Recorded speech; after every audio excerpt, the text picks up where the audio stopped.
ஆண்டவருடைய அன்பு நிறைந்த குழந்தைகளே, நாம் ஆண்டவரை பாடிய விதம், ஆவியானவரால் நிரப்பப்பட்ட விதம், அந்த ஆவியானவர் நம்மை அப்படியே அரவணைத்து அன்பு செய்த விதம் எல்லாம் பார்த்து நான் அப்படியே மகிழ்ந்து போய் நிற்கிறேன், வியந்து போய் நிற்கிறேன். முதல் முறை உங்கள் ஊருக்கு வரோம் இல்லைங்களா?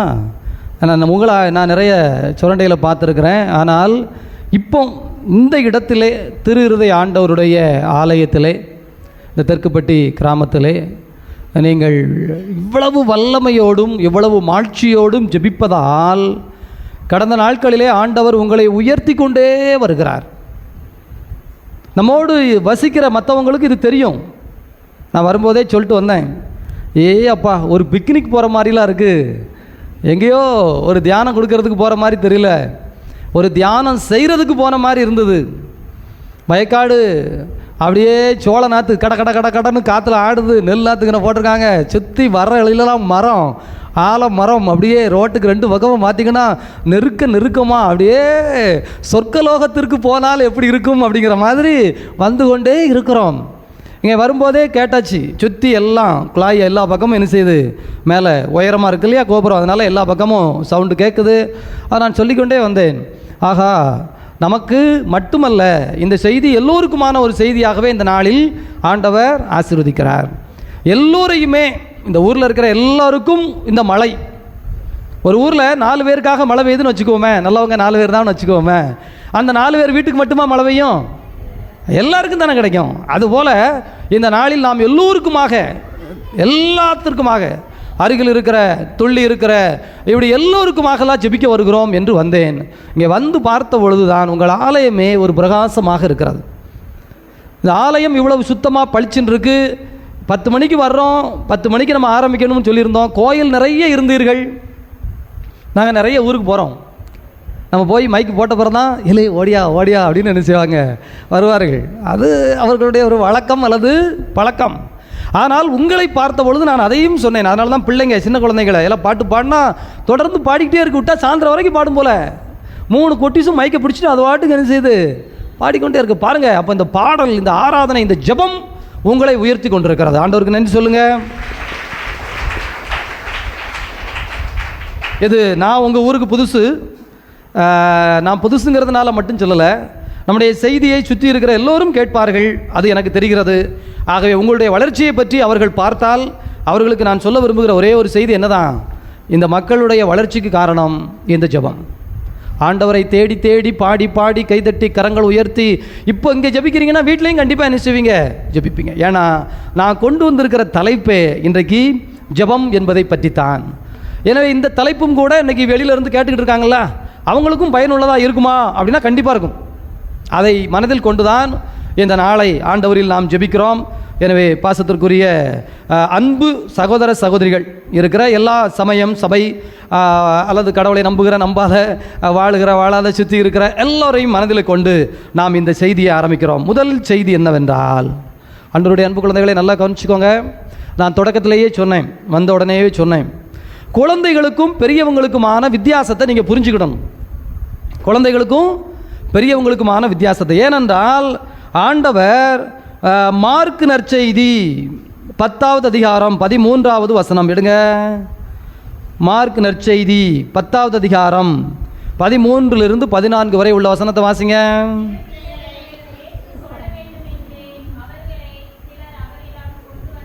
சிறு குழந்தைகளை இயேசு தொட வேண்டும் என்று சிலர் குழந்தைகளை அவரிடம் கொண்டு வந்தனர். யார்? சின்ன பிள்ளைங்களை. இயேசுநாதர் சின்ன பிள்ளைங்களுக்குள்ள ஆளா? அவரும் போதிச்சுக்கிட்டு இருக்கிறாரு, பெரிய பெரிய தத்துவம் பேசுகிறாரு, அவர் புதுமைகள் செய்துக்கிட்டு இருக்கிறாரு. இயேசுநாதரை பார்த்தீங்கன்னா அவர் வில்லாதி வில்லன், சூராதி சூரன் அப்படிம்பாங்களா, அது மாதிரி பேய கண்ணில் விரல விட்டு ஆட்டுதாரு, நோயை ஓடுனா ஓடுது, கடலை பார்த்து சும்மா இருந்தா சும்மா இருக்குது, படகு பெரிய முங்க போகிற படகை அப்படின்னாரு, படகு காப்பாற்றப்பட்டது. செத்து போயிட்டான் ஒருத்தன், ஒரு அம்மா, வயசான அம்மா கூட வருது, அது விதவை பெண்மணி, ஒரே ஒரு பையன்தான், ஐயோன்னு அழுது, பார்த்த உடனே நிப்பாட்டு அப்படின்னு பாடையை தொட்டாரு, தொட்ட உடனே அந்த பாடையிலிருந்து செத்தவன் எழுந்துட்டான். இப்படி அதிசயம் செய்கிற ஆள்கிட்ட பச்சை பிள்ளையை கொண்டு வந்தா நல்லா இருக்குமா? சின்ன பிள்ளைகளை கொண்டாந்து அவர் என்ன விளையாட்டு காரியமா? விளையாட்டு பிள்ளைகளுக்கு உரிய ஆளா? கடவுள் இயேசுநாதர் சின்ன பிள்ளைங்களுக்கு உரிய ஆளா, பெரிய ஆட்களுக்கு உரிய ஆளா? எல்லாருக்கும் உரிய ஆள். நீங்கள் விவரமாக தான் இருக்கிறீங்க, உங்களை பாராட்டணும். கை தட்டுங்க தட்டுங்க தட்டுங்க. Very good. அவர் எல்லாத்துக்கும் உரியவர், கரெக்டாக சொல்லிட்டீங்க.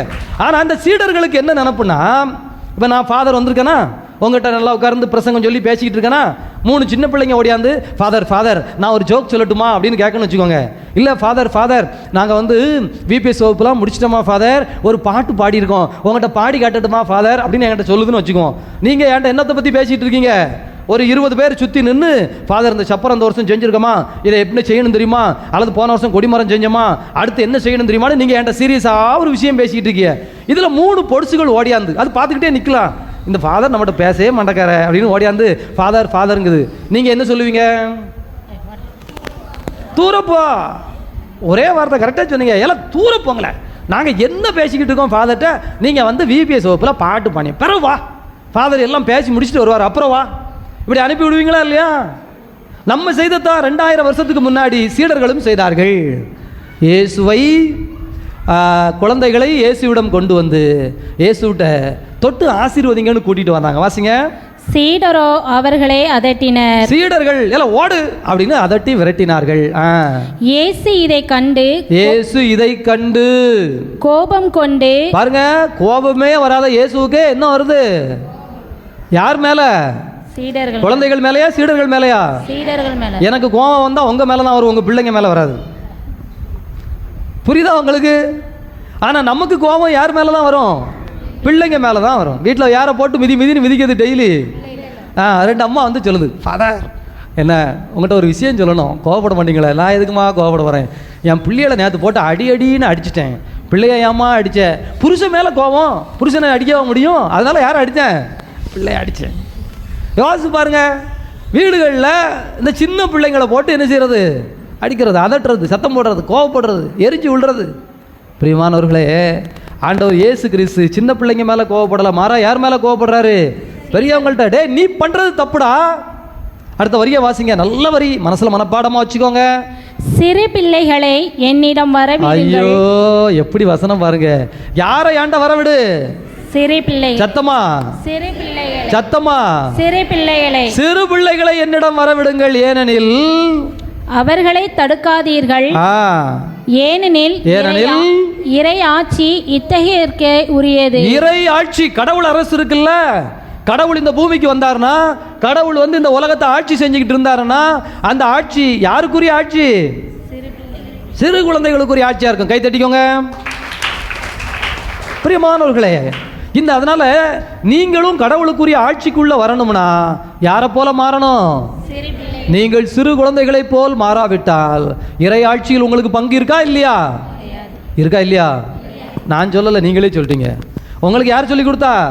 ஏசுநாதரே சொல்லிக் கொடுத்துட்டார். நீங்கள் சிறு குழந்தைகளை போல் மாறாவிட்டால் இறை ஆட்சியில் உங்களுக்கு பங்கு கிடையாது.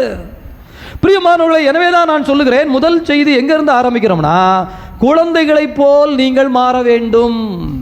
குழந்தை உள்ளத்தினராக நீங்கள் மாற வேண்டும். குழந்தைகளை போல் மாறணும்னா யோவான் நற்செய்தி 3வது அதிகாரத்தில் உடனே இவர் நிக்கதேமு அப்படின்னு சொல்லி ஒருத்தர் இருக்கிறார். அவர் உடனே இயேசுநாதர்ட்ட என்ன சொல்றாருன்னா, குழந்தைகளை போல் மாறணும்னா மீண்டும் நான் என் தாய் வயிற்றுக்குள் புகுந்து பிறக்கவா முடியும்?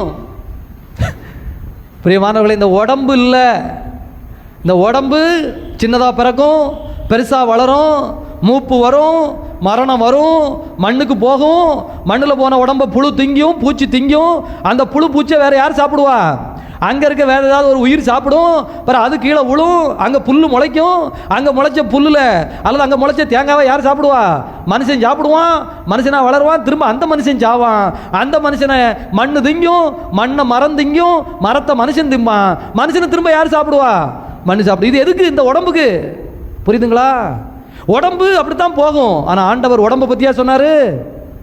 குழந்தைகளை போல் மாறணும்னா எப்பமோ இந்த மாதிரி சின்ன பிள்ளை மாதிரியே உடம்பை வச்சுக்கிட்டு பச்சை குழந்தை மாதிரியே இந்த மாதிரி சேட்டை பண்ணிக்கிட்டே இருக்குங்களா? அப்படி சேட்டை பண்ணிக்கிட்டே இருக்கணும்னா அர்த்தம் இல்லை. புரியுதுங்களா? சிறு குழந்தைகளை போல் மாறுதல் அப்படின்னா உள்ளத்தில், உங்கள் குணத்தில், உங்கள் மனத்தில் நீங்கள் யாரை போலவே இருக்கணும். யாரை போல இருக்கணும்? சிறு குழந்தைகளை போல இருக்கணும். சின்ன பிள்ளைய உங்களை போல மாற சொல்லணுமா? நீங்க சிறு பிள்ளைய போல மாறணுமா? சத்தமா சொல்லுங்களேன். நீங்க தான் யார் மாதிரி மாறணும்? ரைட். ஆனா நம்ம யாரை யார் மாதிரி மாற சொல்றோம்? நம்ம யாரை யார் மாதிரி மாற சொல்றோம்? நாம சின்ன பிள்ளைகளை எதே மாதிரி மாறலாம் என்ன செய்வோம் சொல்லுவோம். அப்படிதான் நம்ம சொல்றோம். ஆனா ஆண்டவராகிய கடவுள் யாரை யார் மாதிரி மாற சொல்றாரு? சிறு பிள்ளைகளை போலும். யார் யார் மாதிரி மாற சொல்றாரு? சிறு பிள்ளைகளை.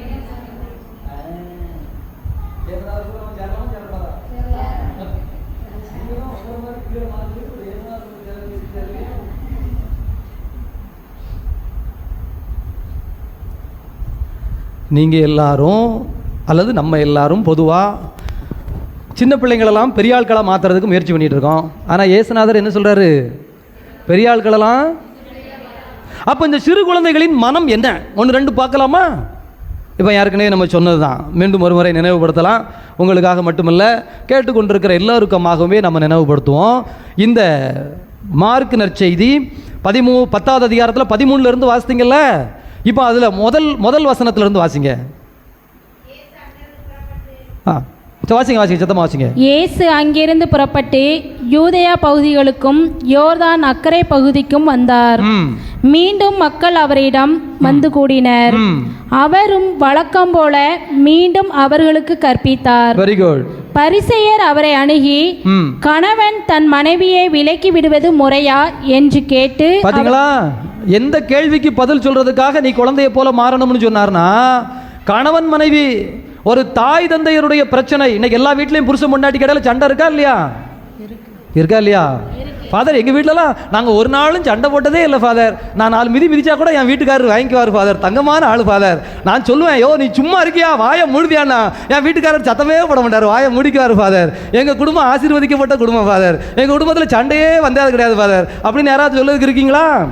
இல்லை, நீங்கள் வீட்டுக்காரரு, நான் என் வீட்டுக்காரியா, ஏமா நீ சும்மா தான் இருக்கிறேன் அப்படின்னா என் வீட்டுக்காரி உடனே அமைதி ஆயிடுவா ஃபாதர். பதில் பேசவே மாட்டா ஃபாதர். நாங்கள் புருஷன் பொண்டாட்டினா அப்படி இருப்போம் ஃபாதர். ஊரில் கேட்டு பாருங்க ஃபாதர், எங்களுக்குள்ள வாக்குவாதம் வந்ததில்லை, சண்டை சச்சரவு வந்ததில்லை. நாங்கள் அப்படியே அமைதியினுடைய சிகரம் ஃபாதர் அப்படின்னு ஏதாவது வீடு இருக்கா? ஏக்கா இருக்கா இல்லையா? அண்ணாச்சி இருக்கா இல்லையா? எல்லா வீட்லையும் ஏதாவது வாக்குவாதம் வருதில்ல, ஒன்றுக்கு ஒன்று முரண்பாடு வருதில்ல. விவாகரத்து வரைக்கும் போகாது, பெரிய கொலை குத்தம் வரைக்கும் போகாது, 1 மாதம் பேச மாட்டேங்கிற வரைக்கும் போகாது. ஆனால் எல்லாருமே எப்படியும் ஒரு நாளாவது அல்லது ஒரு அரை மணி நேரமாவது உங்கள் வீட்டுக்காரர்கிட்ட பேசாமல் இருந்திருக்கீங்களா? மூஞ்சி தூக்கிக்கிட்டு நீங்கள் உங்கள் வீட்டுக்கார மாட்டா, சி சனியன் ஒளிஞ்சு போகுது அப்படின்னு டீ கடைக்கு போயிட்டு ஒரு 4 மணி நேரம் கழிச்சு, சரி ஐயோ பாவம்னு வீட்டுக்கு வரையலாம். இந்த சம்பவம் நடக்கலையா? இது வழக்கமாக நடக்கலையா? இது எல்லா வீட்லையும் நடக்கிறது தானே, உலகத்தில் எல்லா பக்கமும். அப்படி ஒரு பிரச்சனை வந்த உடனே இந்த சீடர்கள் இயேசுவிடம் கேட்கிறார்கள், ஆண்டவரே சொல்லுங்க, வாசிங்க.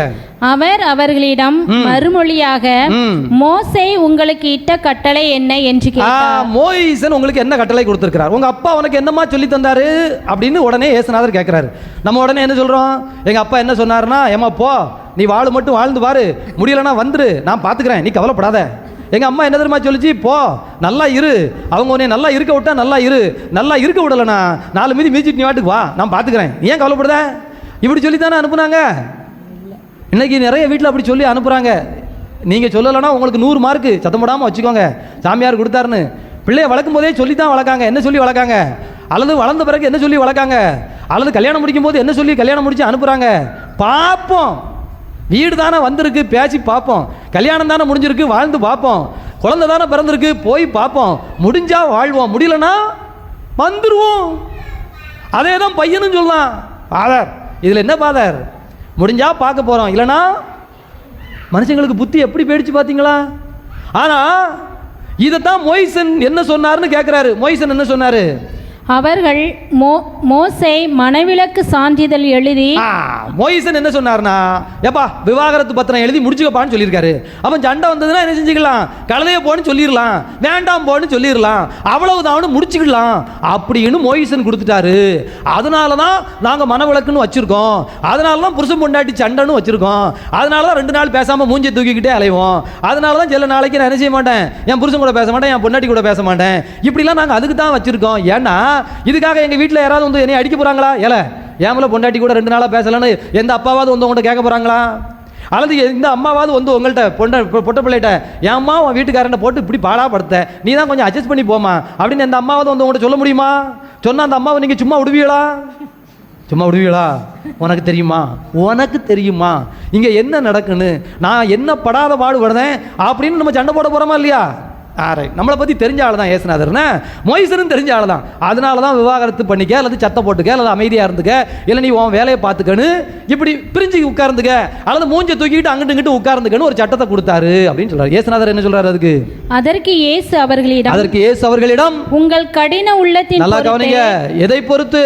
உங்கள் கடின உள்ளத்தின் பொருட்டு. சத்தமா சொல்லுங்க, உங்கள் கடின உள்ளத்தின், எல்லாரும் சேர்ந்து சொல்லுங்க, உங்கள் கடின உள்ளத்தின் பொருட்டே. ஐயோ, யாருடைய உள்ளம் கடினப்பட்டு போச்சோ, யாருடைய உள்ளம் அந்த சாஃப்ட்னஸ் சொல்றாங்கல்ல, மென்மைத்தன்மை இல்லாமல் இறுகிடுதோ, யாரு முகம் யாரு உள்ளம், நான் அப்படித்தான், என்னைய மாற்ற முடியாது, நான் அப்படித்தான் இருப்பேன், எனக்கு அவ்வளோதான் தெரியும்னு யாருக்கு வீம்பும் வீராப்பும் வந்துடுதோ, யாருக்குள்ள ஆணவமும் அகம்பாவமும் பெருகிடுதோ, உங்கள் கடின உள்ளத்தை முன்னிட்டே. கடின உள்ளம்னா என்னன்னு தெரியுதா? கடின உள்ளம்னா ரஃப் ஹார்ட், ரஃப்பான மைண்டு, அன்சேஞ்சபிள் மைண்டு, மாறாத புத்தி, மாறாத குணம், நான் முரடுதான், நான் முசுறுதான், நான் இப்படித்தான் அப்படின்னு வந்துடுதோ. வாசிங்க.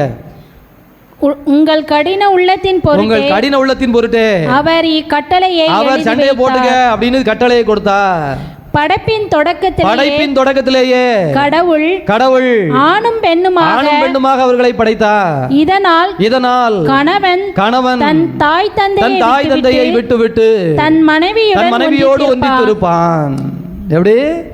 தொடக்கத்தில் கடவுள் என்ன சொன்னார்? இப்ப நல்லா கவனிங்க. குழந்தையை போல் வாழ்வதற்கு, அல்லது இந்த விவாகரத்து பிரச்சனை, அல்லது கணவன் மனைவி சண்டை, அல்லது சகோதர சண்டை, யார் சண்டை? சகோதர சண்டை நம்ம ஊரில் இருக்கா? பக்கத்து வீட்டு கடையில். ஆமாம், அண்ணன் தம்பிக்குள்ள சண்டை இருக்கா? வாய்க்கா தகராறு இருக்கா? அவன் என் வயக்காட்டை எடுத்துட்டான், இவன் என் வயக்காட்டை பிடிங்கிட்டான், அல்லது என்னது வரப்பு மேலே இவன் நடந்து போயிட்டான், அல்லது அவன் வீட்டு சாக்கடை தண்ணி என் வீட்டுக்குள்ள வந்துடுது, இவன் வீட்டு சாக்கடை தண்ணி அவன் வீட்டுக்குள்ள போயிடுதுன்னு நம்ம ஊருக்குள்ள சண்டை இருக்கா? ஒருவேளை அப்படிலாம் இருந்தா இந்த சண்டை எப்போ வந்ததுன்னா, உங்களுக்கு உள்ளம் கடினப்பட்ட பிறகு வந்தது. உங்க உள்ளம் எப்படிப்பட்ட பிறகு வந்தது? எப்படிப்பட்ட பிறகு? சத்தமா. அது புருஷன் பொண்டாட்டி சண்டையா இருந்தாலும் சரி, பிள்ளைங்க பெற்றோர் சண்டையா இருந்தாலும் சரி, சகோதரர்கள் சண்டையா இருந்தாலும் சரி, எதுக்கு பிறகுதான் இந்த பிரச்சனை வருது? உள்ளம். ஆனா குழந்தைகள் உள்ளம் கடினப்படுமா? இதைத்தான் கடவுள் சொல்றாரு. குழந்தைகள் உள்ளத்தை போல் நீங்கள் வாழணும்னா, குழந்தைகளை போல நீங்க வாழணும்னா, உங்கள் உள்ளம் கடினப்படக்கூடாது. உங்கள் உள்ளம் என்ன படக்கூடாது? கடினப்படுதுன்னா இருகிறதுனா மாறாம போறதுனா அப்படித்தாம்னு இந்த பக்கவாதம்னு கேள்விப்பட்டிருக்கீங்களா? பக்கவாதம் கேள்விப்பட்டிருக்கீங்களா? ஏம்மா கேள்விப்பட்டிருக்கீங்களா இல்லையலாமா? ஆமான்னு சொன்னா முடிஞ்சது. ஆமா, பக்கவாதம் வந்த ஆளுக்கு எப்படி நடக்கும்? இந்த முகம் எப்படி இருக்கும்? இங்க பார்த்துருக்கோம், அப்படியே போவோம்.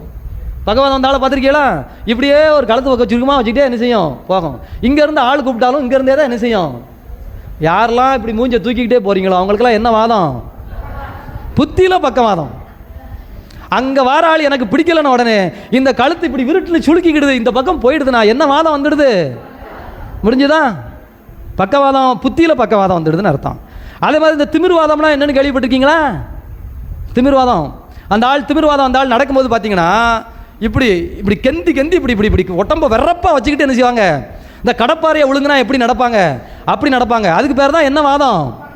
திமிர்வாதம். என்ன வாதம்? எதிர்த்தாப்புல வர ஆள் நமக்கு பிடிக்காத ஆள்னா உடனே இந்த மீசையை முறுக்கி விட்டுட்டு இந்த நெஞ்சை வெறப்பாக வச்சுக்கிட்டு வாழை சண்டைக்கு அப்படிங்கிற மாதிரி நடந்தா அந்த வாதத்துக்கு பேர் என்ன வாதம்? என்ன வாதம்? பார்த்தீங்களா? உள்ளம் கடினப்பட்டுடுதுன்னா என்ன வாதம்லாம் வரும்?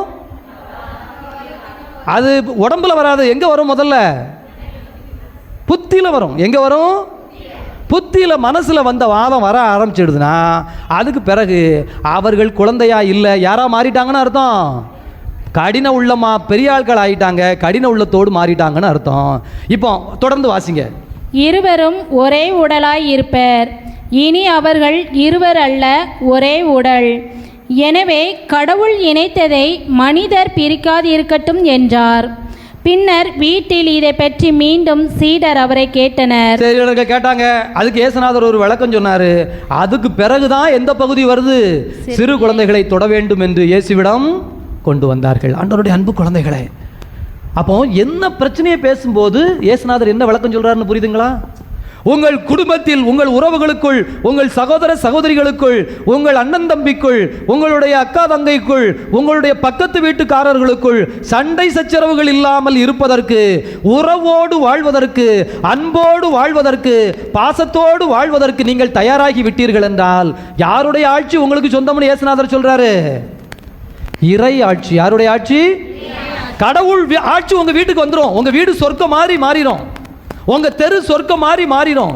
உங்க ஊரு சொர்க்கம் மாறி மாறிடும். எனவே குழந்தைகளை போல் நாம் மாற வேண்டும். நான் கோவில்பட்டி பங்குல இருக்கும்போது அங்க இருந்த ஃபாதர் வந்து வக்கீல். ஆனால் அவர்கிட்ட நிறைய கேஸ் வரும். அப்போ ஒரு ஆள் வந்தாரு. ஃபாதர் இன்னொரு வேலையா இருந்தாரு. அதனால என்ன சொன்னார்னா, தம்பி நீ இந்த வேலையை கொஞ்சம் பார்ப்பா அப்படின்னு ஏன்ட்ட அனுப்பிட்டார் இவரை. இந்த ஆள் வந்தார், என்னையா வரும் அப்படின்னு. ஃபாதர், இந்த பக்கத்து வீட்டுக்காரன் தொல்லை தாங்கலை ஃபாதர், அவனை கோர்ட்டுக்கு இழுக்கணும் ஃபாதர், அவனை எப்படியாவது நீதிமன்றத்தில் போய் நிப்பாட்டணும், அசிங்கப்படுத்தணும் ஃபாதர், அதுக்காக தான் பங்குச்சாமியாரை பார்க்க வந்திருக்கேன் ஃபாதர். பக்கத்து வீட்டுக்காரனுக்கு உனக்கு என்ன பிரச்சனை அப்படின்னு. அந்த ஆள் சொல்கிறான், பக்கத்து வீட்டுக்காரன் ஒரு வார்த்தையை சொல்லிவிட்டான் சாமி, ஒரே ஒரு கெட்ட வார்த்தையை சொல்லிவிட்டான் சாமி, மோசமான வார்த்தை சாமி, என்னால் அதை தாங்கவே முடியலை சாமி, அதனால் இனிமேல் அவனை விடுறாதா இல்லை சாமி. இல்லை உள்ள கோர்ட்டுக்குள்ளே போனீங்கன்னா எப்படி பார்த்தாலும் நீ சொல்கிறத பார்த்தா 10 வாய்தா 20 வாய்தா எப்படி பார்த்தாலும் ஒரு 1 லட்ச ரூபா செலவழியும். அதுக்கு பிறகும் அவனுக்கு பெருசாக தண்டனை கிடைக்காது போலுங்க. தண்டனை கிடைக்க வேண்டாம், அசிங்கப்படுத்தணுங்க தானே என் நோக்கம். அவனுக்கு தண்டனை கிடைக்கும் இல்லையோ, அலைவாமலா கோர்ட்டுக்கு, என்னைய பேசிட்டு அவன் நிம்மதியாக இருக்கலாமா? இப்படி சொல்லிக்கிட்டே இருந்தாருன்னா சொல்லி பார்த்தேன், ஏ விடுமையா அப்படியா இப்படியான்னு கேட்ட மாதிரி இல்லை. நான் ஒரு பையனை கூப்பிட்டல, இவங்க பக்கத்து வீட்டு கீழே விடா மேலே விடானே, அவர் சொன்னார் என் வீட்டுக்கு மேலே வீட்டுக்காரன் சாமி அப்படின்னாரு. அவன் மேலே வீட்டுக்காரனை கூப்பிட்டல அப்படின்னாச்சு.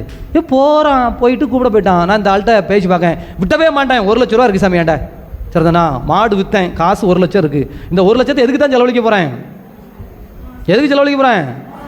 பக்கத்து வீட்டுக்காரன் அசிங்கப்படுத்துறதுக்காக 1 லட்ச ரூபா செலவு எடுத்து வச்சுருக்கேன், எல்லாம் சொல்லியாச்சு, முடிஞ்சாச்சு. பக்கத்து வீட்டுக்காரன் வந்தான். வந்தவனையில நான் யாரை கூப்பிட்டு வர சொன்னேன்? பக்கத்து வீட்டுக்காரன். அவன் அண்ணனை கூப்பிட்டு வர, பக்கத்து வீட்டுக்காரன், அவன் தான் பக்கத்து வீட்டுக்காரன்.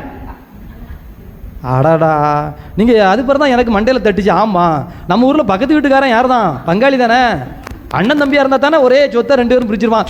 ஐயையோ அப்படின்ட்டு சரி உட்காருங்க அப்படின்னு சொல்லிட்டு, என்னையா பிரச்சனை அப்படின்னா, அவன் அண்ணக்காரன் ஒரு வார்த்தையை சொல்லிவிட்டான், பசக்குன்னு அசிங்கமான வார்த்தையை சொல்லிவிட்டான். இவன் தம்பிக்காரன் கேட்டுட்டு வந்துட்டான், கேட்டுட்டு வீட்டுக்கு வந்துட்டான்.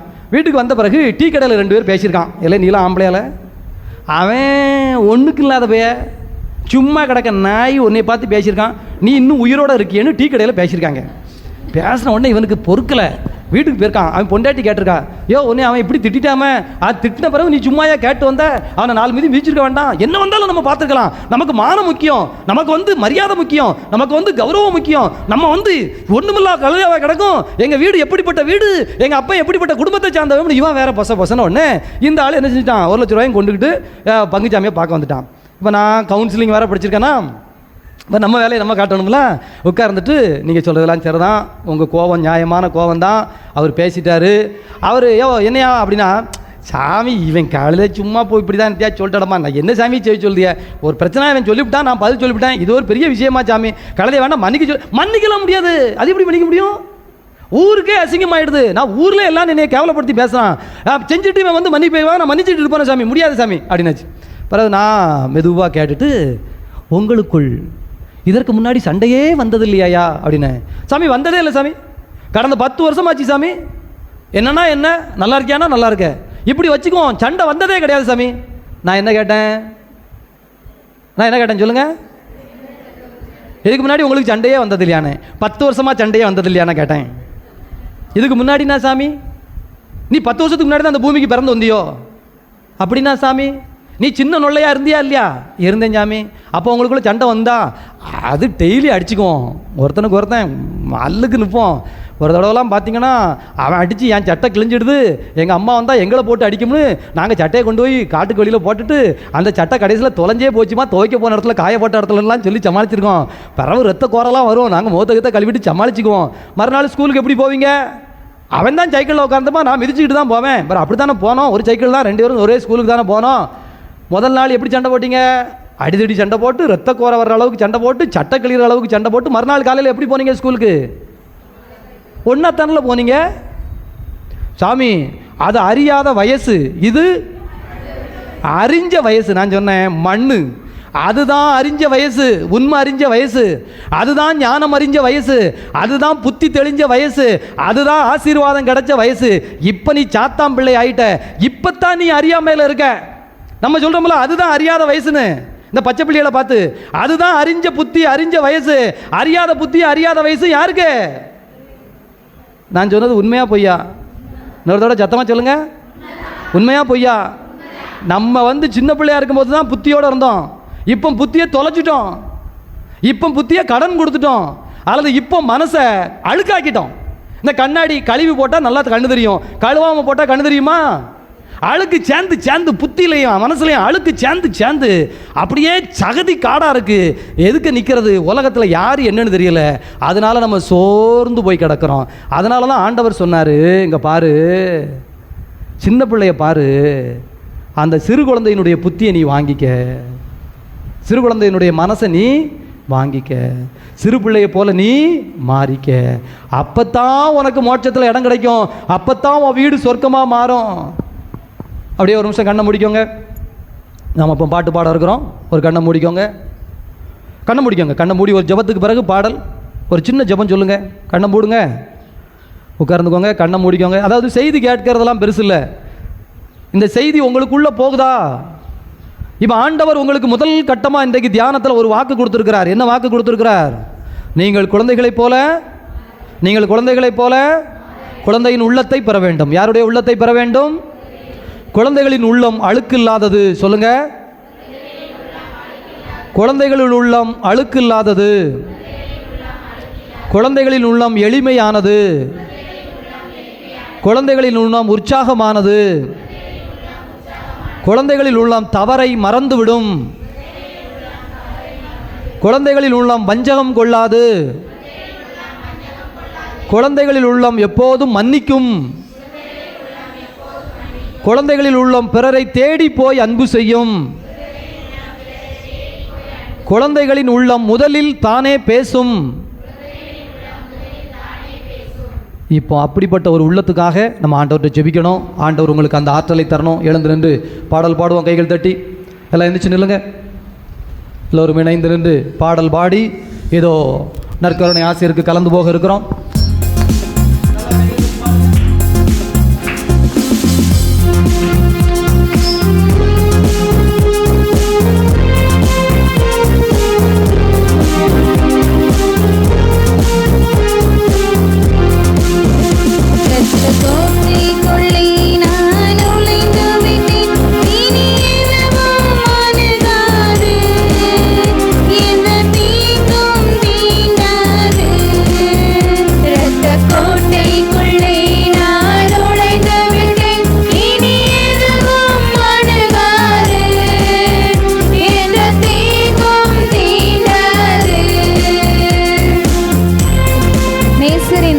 நம்மேலே இருக்கின்றது. சாத்தான் இனி ஒருபோதும் நம்மை நெருங்குவதில்லை. நமக்காக இயேசு சிலுவையில் பலியானார். இதோ அவரது இரத்த கோட்டைக்குள்ளே வேளையில் நாம் வந்திருக்கின்றோம். இதோ சிறு பிள்ளைகளாக நாம் மாறுவதற்காக இதோ அவரது இரத்த கோட்டைக்குள்ளே வந்திருக்கிறோம். இதோ தன்னுடைய இரத்தத்தை கொடுத்து நம்மை ஆசீர்வதித்த இறைவன், இதோ இரத்தத்தை கொடுத்து நம்முடைய பாவங்களை நம்மிலிருந்து விலக்கின இறைவன், இதோ நமக்காக சிலுவையில் பலியான இறைவன். இதோ ஆண்டவரே, உம் இரத்த கோட்டைக்குள் நான் வந்துவிட்டேன் என்று இப்பாடலை இணைந்து பாடி ஜெபிப்போம்.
இதோ எனது தேவைகள் அனைத்திலும் நீர் உறவினீரே.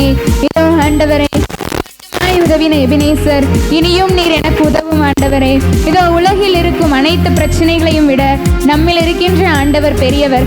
அதை விசுவசித்து இதோ ஆண்டவரே, என்னில் இருக்கின்ற நீர் பெரியவர், உலக காரியங்கள் அனைத்தும் உமது வார்த்தைக்கு கட்டுப்பட்டது என்று இப்பாடலை இணைந்து பாடி ஜெபிப்போம்.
யாருக்கு நாம் அஞ்சி நடுங்க வேண்டும்? யாருக்கு நான் பயப்பட வேண்டும்?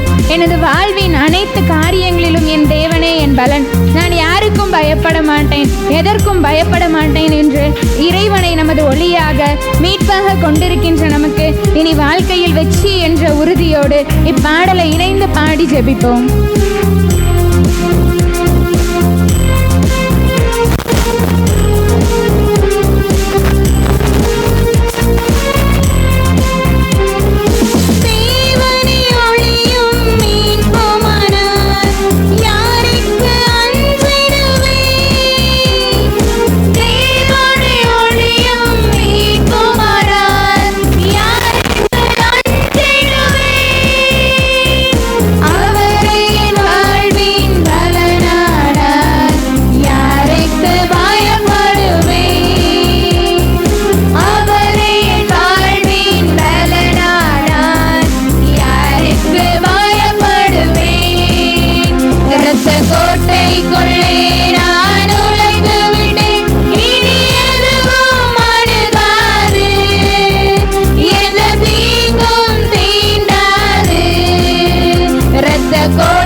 சேர்த்தீரே. இதோ ஆயனை போல எங்களை நடத்துகிறீரே ஆண்டவரே. ஒவ்வொரு வேளையிலும் எங்களுக்கு அபிஷேகம் செய்கிறீரே. இதோ தாய் தன் பிள்ளையை மறந்தாலும் நீர் ஒருபோதும் எங்களை மறவாமல் உம்முடைய உள்ளங்கையில் எங்களை பொறித்து வைத்திருக்கிறீரே. அதற்கு நன்றி ஆண்டவரே என்று கரங்களை தட்டி உற்சாகத்தோடு இப்பாடலை இணைந்து பாடுவோம்.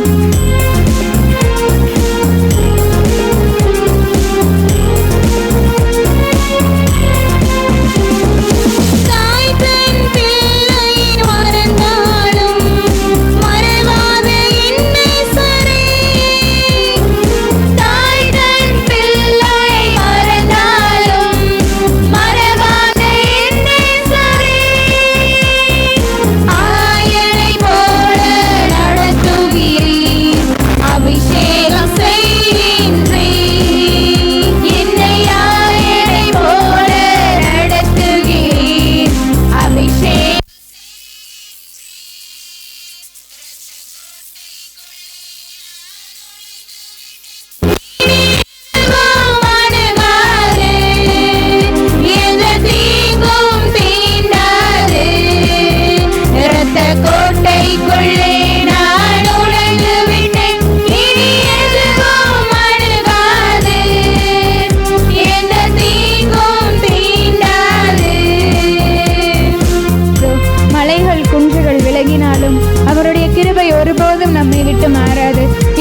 அவரை நாம் அப்பா தந்தாய் என அழைக்கும் உரிமையை பெற்றிருக்கிறோம். இதோ ஆண்டவரே, எனது தகப்பன் நீரல்லவா, எனது தாய் நீரல்லவா, என்னை பெற்றெடுத்த தாய் என்னை மறந்தாலும் நீர் மறவாத ஆயனா என்னோடு இருக்கிறீரே.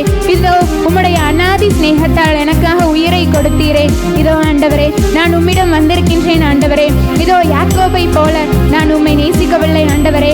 இதோ ஆண்டவரே, ஆபிரகாமை போல் நான் உம்மை நம்பவில்லை ஆண்டவரே.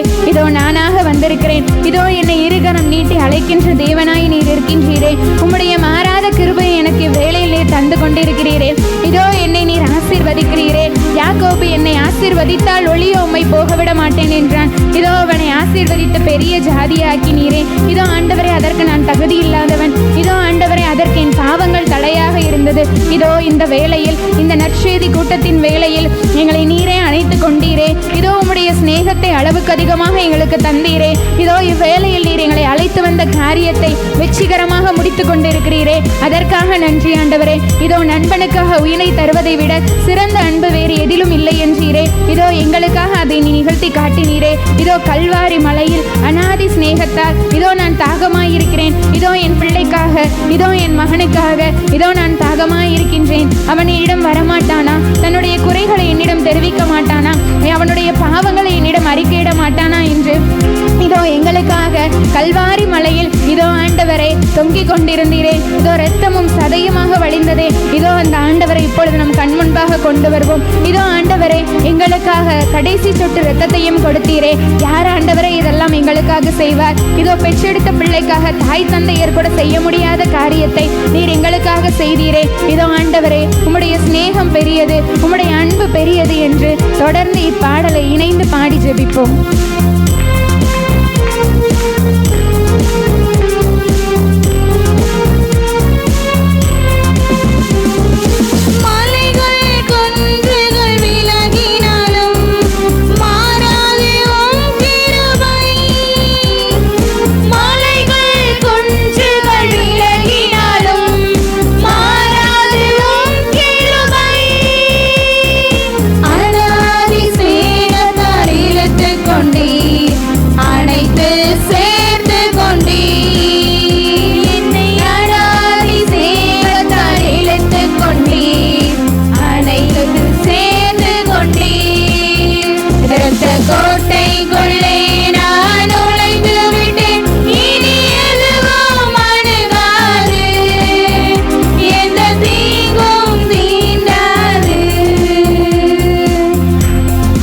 ஆண்டவருடைய அன்பு குழந்தைகளை, இதோ அப்படியே முழந்தால் படியிடுவோம்.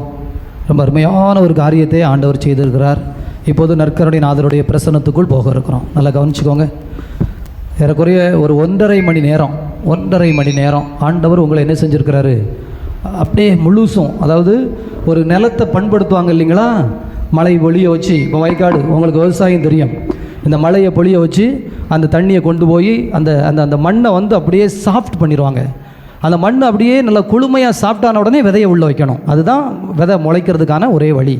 இப்போ ஏறக்குறைய ஒரு 1.5 மணி நேரம் ஆண்டவருடைய பாதத்தில் பாடி துதித்து ஜெபித்து ஆராதித்து இதோ ஆவியானவரை பெற்று இயேசுவினுடைய வார்த்தைகளால் அப்படியே நம்முடைய இன்னைக்கு என்ன உங்களுக்கு வேணும்? இங்கேருந்து நிம்மதி தானே வேணும். இங்கேருந்து நம்ம என்ன வாங்கிட்டு போகிறோம் வீட்டுக்கு? மனசில் ஒரு அமைதி. அதுக்காகத்தான் இந்த திருவிழாவினுடைய மிகப்பெரிய பரிசு இதுதான். சரி, வீட்டில் நல்ல பிரியாணி இருக்குது, நல்ல ட்ரெஸ் எடுத்துட்டோம், நல்ல நகை நட்டுலாம் போட்டோம், எல்லாமே வெள்ளை அடிச்சிட்டோம், சந்தோஷம், சொந்தக்காரங்கள்லாம் வர சொல்லியாச்சு. ஆனால் மனசுக்குள்ள ஒரு அமைதியும் சமாதானமும் இல்லைன்னா தனியாக உட்கார்ந்து அழத்தானே செய்யணும். எல்லோரும் முன்னாடி நடிச்சிருவோம், வாங்க வாங்க உட்காருங்க, நல்லா இருக்குது வைக்கிதுன்னு. கணவனோட சந்தோஷமா இல்லை, மனைவியோட உறவோடு வாழ முடியல, அல்லது பிள்ளைங்களுக்கும் பெற்றோருக்கும் இடையில ஒரு வாக்குவாதம் போயிட்டே இருந்திருக்கு. திருவிழாவில் என்ன சந்தோஷம் வந்துடும் சொல்லுங்கள்? என்ன சந்தோஷம் வந்துடும்? பிரியமானவர்களே, எனவே இந்த திருவிழாவினுடைய சந்தோஷம் என்பது, இந்த திருவிழாவினுடைய நிறைவு என்பது வேறு ஒன்றுமே கிடையாது. இந்த திருவிழாவினுடைய சந்தோஷமும் இந்த திருவிழாவினுடைய நிறைவும் வேறு என்ன தான் நமக்கு வேணும்? இந்த அமைதி, இந்த சமாதானம், அதை ஆண்டவர் தான் தருவார். ஆண்டவர் தருவதற்கு தான் இந்த வார்த்தை, இந்த ஜெபம், இந்த இதெல்லாம். இப்போ ஆண்டவர் உங்கள் இதயத்துக்குள்ளே அப்படியே இறங்கணும், உங்கள் இதயத்துக்குள்ளே அப்படியே இறங்கி நிற்கணும். என்னை தயவு செய்து நல்லா பாடியிருக்கிறோம். ஆவியானவர் அத்தனை பேரையும் நிரப்பியிருக்கிறார். நம்முடைய இந்த மண், உள்ளம் என்கின்ற மண், அல்லது இந்த உள்ளத்துக்குள்ளே ஆண்டவர் இப்போ விதையாக நிற்பார். இனி நீங்கள் அல்ல, இனி இந்த நிமிடத்திலிருந்து வாழப்போவது நீங்கள் அல்ல, உங்களுக்குள் இந்த கர்த்தர் வந்து உட்காருவார். இந்த ஆண்டவர் உங்களுக்குள் வந்து அப்படியே வாசம் செய்வார். அவரே உங்களை உயர்த்துவார், அவரே உங்களை கூட்டிகிட்டு போவார். சரிதானுங்களா? எனவே நீங்கள் உங்களை சரண்டர் பண்ணணும். ஏன்னா சின்ன பிள்ளையாக இருந்து பெரிய ஆளாகிறது ஈஸி. சின்ன பிள்ளையாக இருந்து பெரிய ஆளாகிறது ஈஸியாக கஷ்டமா? இல்லை, உண்மை தானே? நீங்கள் ஒன்றுமே செய்யிட்டாலும் நீங்கள் வளர்ந்துருவீங்கல்ல. நீங்கள் டெய்லி சாப்பிட்டா போதும். சில பேர் அரைகுறையாக சாப்பிட்டு அல்சரில் கிடந்தாலும் ஆள் வளர்ந்துருமா இல்லையா? வளர்ந்துருவீங்களா இல்லையா? நீங்கள் அதுக்கு ஏதாவது பண்ணணுமா? சின்ன பிள்ளையா பெற்று எடுத்தாங்க, நீங்கள் வளர்ந்துருவீங்க, அதுவாக மரமாக வந்துடும். ஆனால் பெரிய ஆளாக இருக்கிற ஆள் சின்ன ஆளாகிறது கஷ்டம். நீங்கள் இப்போ வளர்ந்த பிறகு நம்ம குழந்தையாக மாறுறது கஷ்டம். தயவுசெய்து இன்றைக்கி போய் ஒரு டைரி போடணும். ஒவ்வொரு குழந்தையும் பார்க்கும்போது என்ன கத்திங்களோ அதை ஒரு வரியில் எழுதணும். எப்படி இனிமையாக இருப்பது, எப்படி சுவையாக இருப்பது, எப்படி எளிமையாக இருப்பது, எப்படி மகிழ்ச்சியாக இருப்பது, எப்படி உற்சாகமாக இருப்பது, எப்படி மன்னித்து வாழ்வது, எப்படி இறக்க குணத்தோடு வாழ்வது, கடவுளுக்குள்ளே போகிறதுக்கு தயவுசெய்து அதுக்கு இப்போ ஆண்டவர் வழிகாட்டுவார். எனக்கு தயவுசெய்து இந்த ஆண்டவர் அப்படியே பார்த்து ஆராதித்து வணங்கி அப்படியே புகழணும். எனவே நற்கருணை எடுத்து வைப்போம். நித்திய சுதுக்குரிய நிலையான புகழுக்குரிய என்று 3 முறை பாடுவோம். பாடி முடித்த பிறகு எழுந்து நின்று ஆராதிப்பேன் என்று சொல்லி ஆண்டவரை ஆராதித்து இறுதி செய்தி பெற்று அதற்கடுத்து மீட்பு, விடுதலை, இந்த திருவிழாவினுடைய பெரிய அபிஷேகத்தை பெற்றுக்கொள்கிற ஆசிரியருக்குள் நாம் கடந்து செல்வோம்.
ஆண்டவருடைய அன்பு குழந்தைகளே, இப்போ நம்ம குழந்தைகளாக மாறுவதற்கு ஆண்டவரை புகழ வேண்டும், துதிக்க வேண்டும்.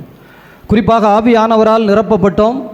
இதோ இரத்த கோட்டைக்குள், ஆண்டவருடைய அந்த அபிஷேக கோட்டைக்குள் நம்ம நிற்கிறோம். எனவே விடுதலைக்கான நேரத்தை போகிறோம். நமக்கான விடுதலை மீட்பை யார் தான் தருவா? இந்த ஆண்டவர் தான் தருவார். நமக்கான விடுதலை மீட்பை யார் தருவா? இந்த ஆண்டவர் தருவார். இயேசு கிறிஸ்து பிறக்கிற பொழுது இந்த உலகத்திலே சொல்லப்பட்ட செய்தி இதுதான். இதோ இவரை நம்புகிறவர்களுக்கு, நல் மனம் படைத்தவர்களுக்கு இந்த உலகத்திலே அமைதி கொடுக்கப்படும். நல் மனம் படைத்தவர்களுக்கு சமாதானம் கொடுக்கப்படும். நல் மனம் படைத்தவர்களுக்கு, மனதில் விருப்பம் தெரிவிக்கிறவர்களுக்கு இந்த நற்கருணை நாதரால், பிறந்திருக்கிற இந்த நற்கருணை நாதரால், இந்த உலகத்திற்கு வந்த இந்த ஆண்டவர் இயேசு கிறிஸ்துவால் விடுதலையும் மீட்பும் கொடுக்கப்படும். இப்போ உங்களுக்கு விடுதலை மீட்பும் இன்னைக்கு உண்டு. இந்த நாளில் இது யாரால் நடக்க இருக்கு? இந்த ஆண்டவரால். என்னை தயவு செய்து இவரை ஆராதிக்கணும். எப்படி ஆராதிக்கணும் அப்படின்னா, வானவர்கள் ஆராதிப்பது போல ஆராதிக்கணும். யார் மாதிரி? வானவர்கள். வானத்தில் வேற வேலை இல்லை. எப்போது உள்ளத்தில் இறைவனை புகழ்ந்து கொண்டே இருந்தால் போதும், இந்த இறைவனை புகழ்பாடி கொண்டே இருந்தால் போதும். எனவே நாம் இப்போது அதற்கு தயாராகி விட்டோம். எனவே ஆராதிப்பேன், நான் ஆராதிப்பேன், ஆண்டவர் இயேசுவே ஆராதிப்பேன் என்று சொல்லி நல்ல கைகள் தட்ட ஆரம்பித்து பாடுவோம். எல்லாரோடு இணைந்து பாடுவோம்.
ஆண்டவரை இந்த ஆண்டவர் அப்படியே இதயத்துக்குள்ள கொண்டு வாங்க.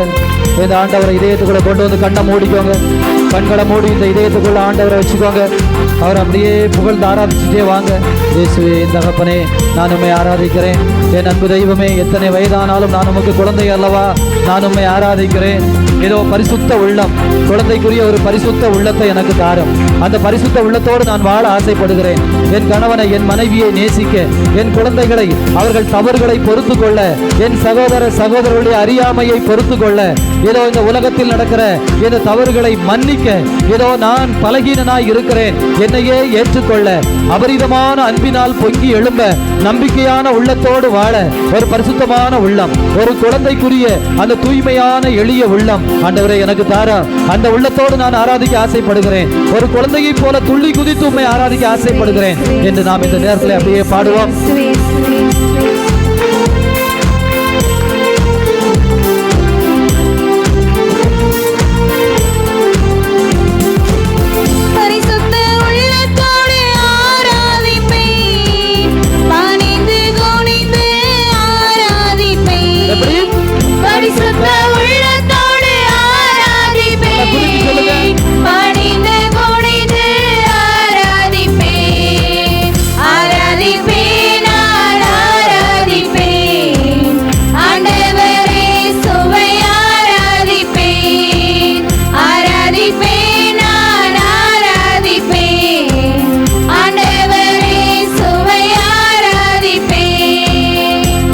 ஆண்டவர்கிட்ட வாங்க. இந்த ஆண்டவரை உற்று நோக்கி அப்படியே இதயத்துல பதிய வச்சுக்கோங்க. உங்க இதயத்துல வந்து ஆண்டவர் அப்படியே பாருங்க, பார்த்துட்டே சொல்லுங்க, ஆண்டவரே, நான் உண்மையில் ஆராதிக்க, ஆவியானவரால் துதிக்க, இந்த நாளில் ஒரு 1.5 மணி நேரம் ஆவியானவரால் நிரப்பப்பட்டு இரத்த கோட்டைக்குள் வந்து விட்டேனே. தகப்பனே, நீ வாழ்வது நான் அல்ல, நீர் என்னோடு இணைந்து இருந்தால் அன்று என்னால் கனிதர முடியாது என்கின்ற வாக்கு. குறிப்பாக ஒரு திராட்சை செடியோடு அந்த கிளை இணைந்து இருந்தால் தான் பலன் தரும் என்று சொன்னீரே. தூய ஆவியினுடைய கனிகள், தூய ஆவியினுடைய கொடிகள் எனக்குள்ளே படர்ந்து கிடக்க வேண்டாம். ஆசீர்வாதத்தின் தகப்பனே, ஆசீர்வாதத்தின் தகப்பனே, ஆசீர்வாதத்தின் தகப்பனே, என்னை ஆசீர்வதிக்கின்றவரே, இந்த நற்கருணையால் என்னை தொடுகின்றவரே, இந்த நற்கருணையால் என்னை வழிநடத்துகின்றவரே, இந்த நற்கருணையால் உணவு தந்தவரே, நான் உம்முடைய உண்மையின் பிள்ளை. நீர் உண்மை என்று சொன்னீரே, நானே வழி என்று சொன்னீரே, நானே வாழ்வென்று சொன்னீரே, நானே உண்மையும் வழியும் வாழ்வும் என்று சொன்னீரே. தகப்பனே, தகப்பனே, தகப்பனே, இந்த உண்மையின் பாதையில் என்னை நடத்த, என் கால்கள் உமது பாதையில் நடந்து போவதற்கு, அதனால் விடுதலை பெறுவதற்கு, அதனால் இதோ நான் எந்தெந்த ஆவிக்குரிய பிள்ளையாய், ஆவிக்குரிய பிள்ளையாய், இதோ உண்மையின் பிள்ளையாய், உங்களுடைய பிள்ளையாய் வளர்வதற்கு, என் பலகீனத்தை வெற்றி கொண்டு, என் கோபங்களை, வெறுப்பை, கோபத்தை வெற்றி கொண்டு, அன்பின் பிள்ளையாய், அபிஷேகம் செய்யப்பட்ட குழந்தையாய், சிறு குழந்தையாய், உமது மடியில் வளர்கிற குழந்தையாய், உமது தோளில் வளர்கிற குழந்தையாய் வாழ இதோ இந்த நேரத்தில் என்னை ஆசீர்வதியும்.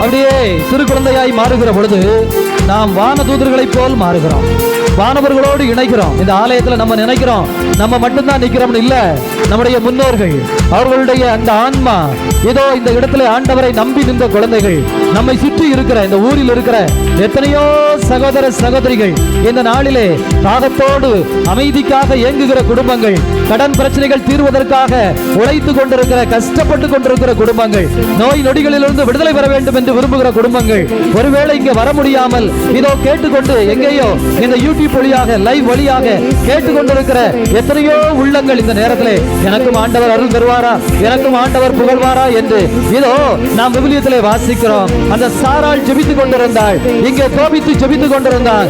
2 ஜெபங்களையும் வான தூதர் இதோ ரஃபேல் தூதர் கொண்டு போய் சேர்த்தார் ஆண்டவருடைய பாதத்துல. ஆண்டவருடைய அன்பு குழந்தைகளே, அதே போல ஒரு காரியம் இந்த இடத்துல நடக்கு. உங்க ஜெபங்களை வான தூதர்கள் கொண்டு போகிறார்கள், வான தூதர்கள் கொண்டு போகிறார்கள், வான தூதர்கள் கொண்டு போகிறார்கள். ஆண்டவருடைய பாதத்திற்கு வான தூதர்கள் கொண்டு போகிறார்கள். ஆகவே அன்பு குழந்தைகளை அப்படியே வானதூதர்களோடு துதிக்கிறோம். இதோ ஸ்தோத்திர பலி, ஆண்டவரை புகழ்கிற அந்த ஸ்தோத்திர பலி. இந்த வானம் திறக்கிறது, வானம் திறந்த ஆவி பொழிகிறது. இதோ ஆண்டவர் இயேசு இதயத்திற்குள் வந்துவிட்டார். இனி கவலையோ கிடையாது, இனி கலக்கமே கிடையாது. ஆவியானவர் உள்ள இருக்கிறாரு. தூதர்கள் இப்ப வந்துட்டாங்க. தூதர்களோடு ஸ்தோத்திர பலியோடு என்று சொல்லி பாடி ஜெபிப்போம்.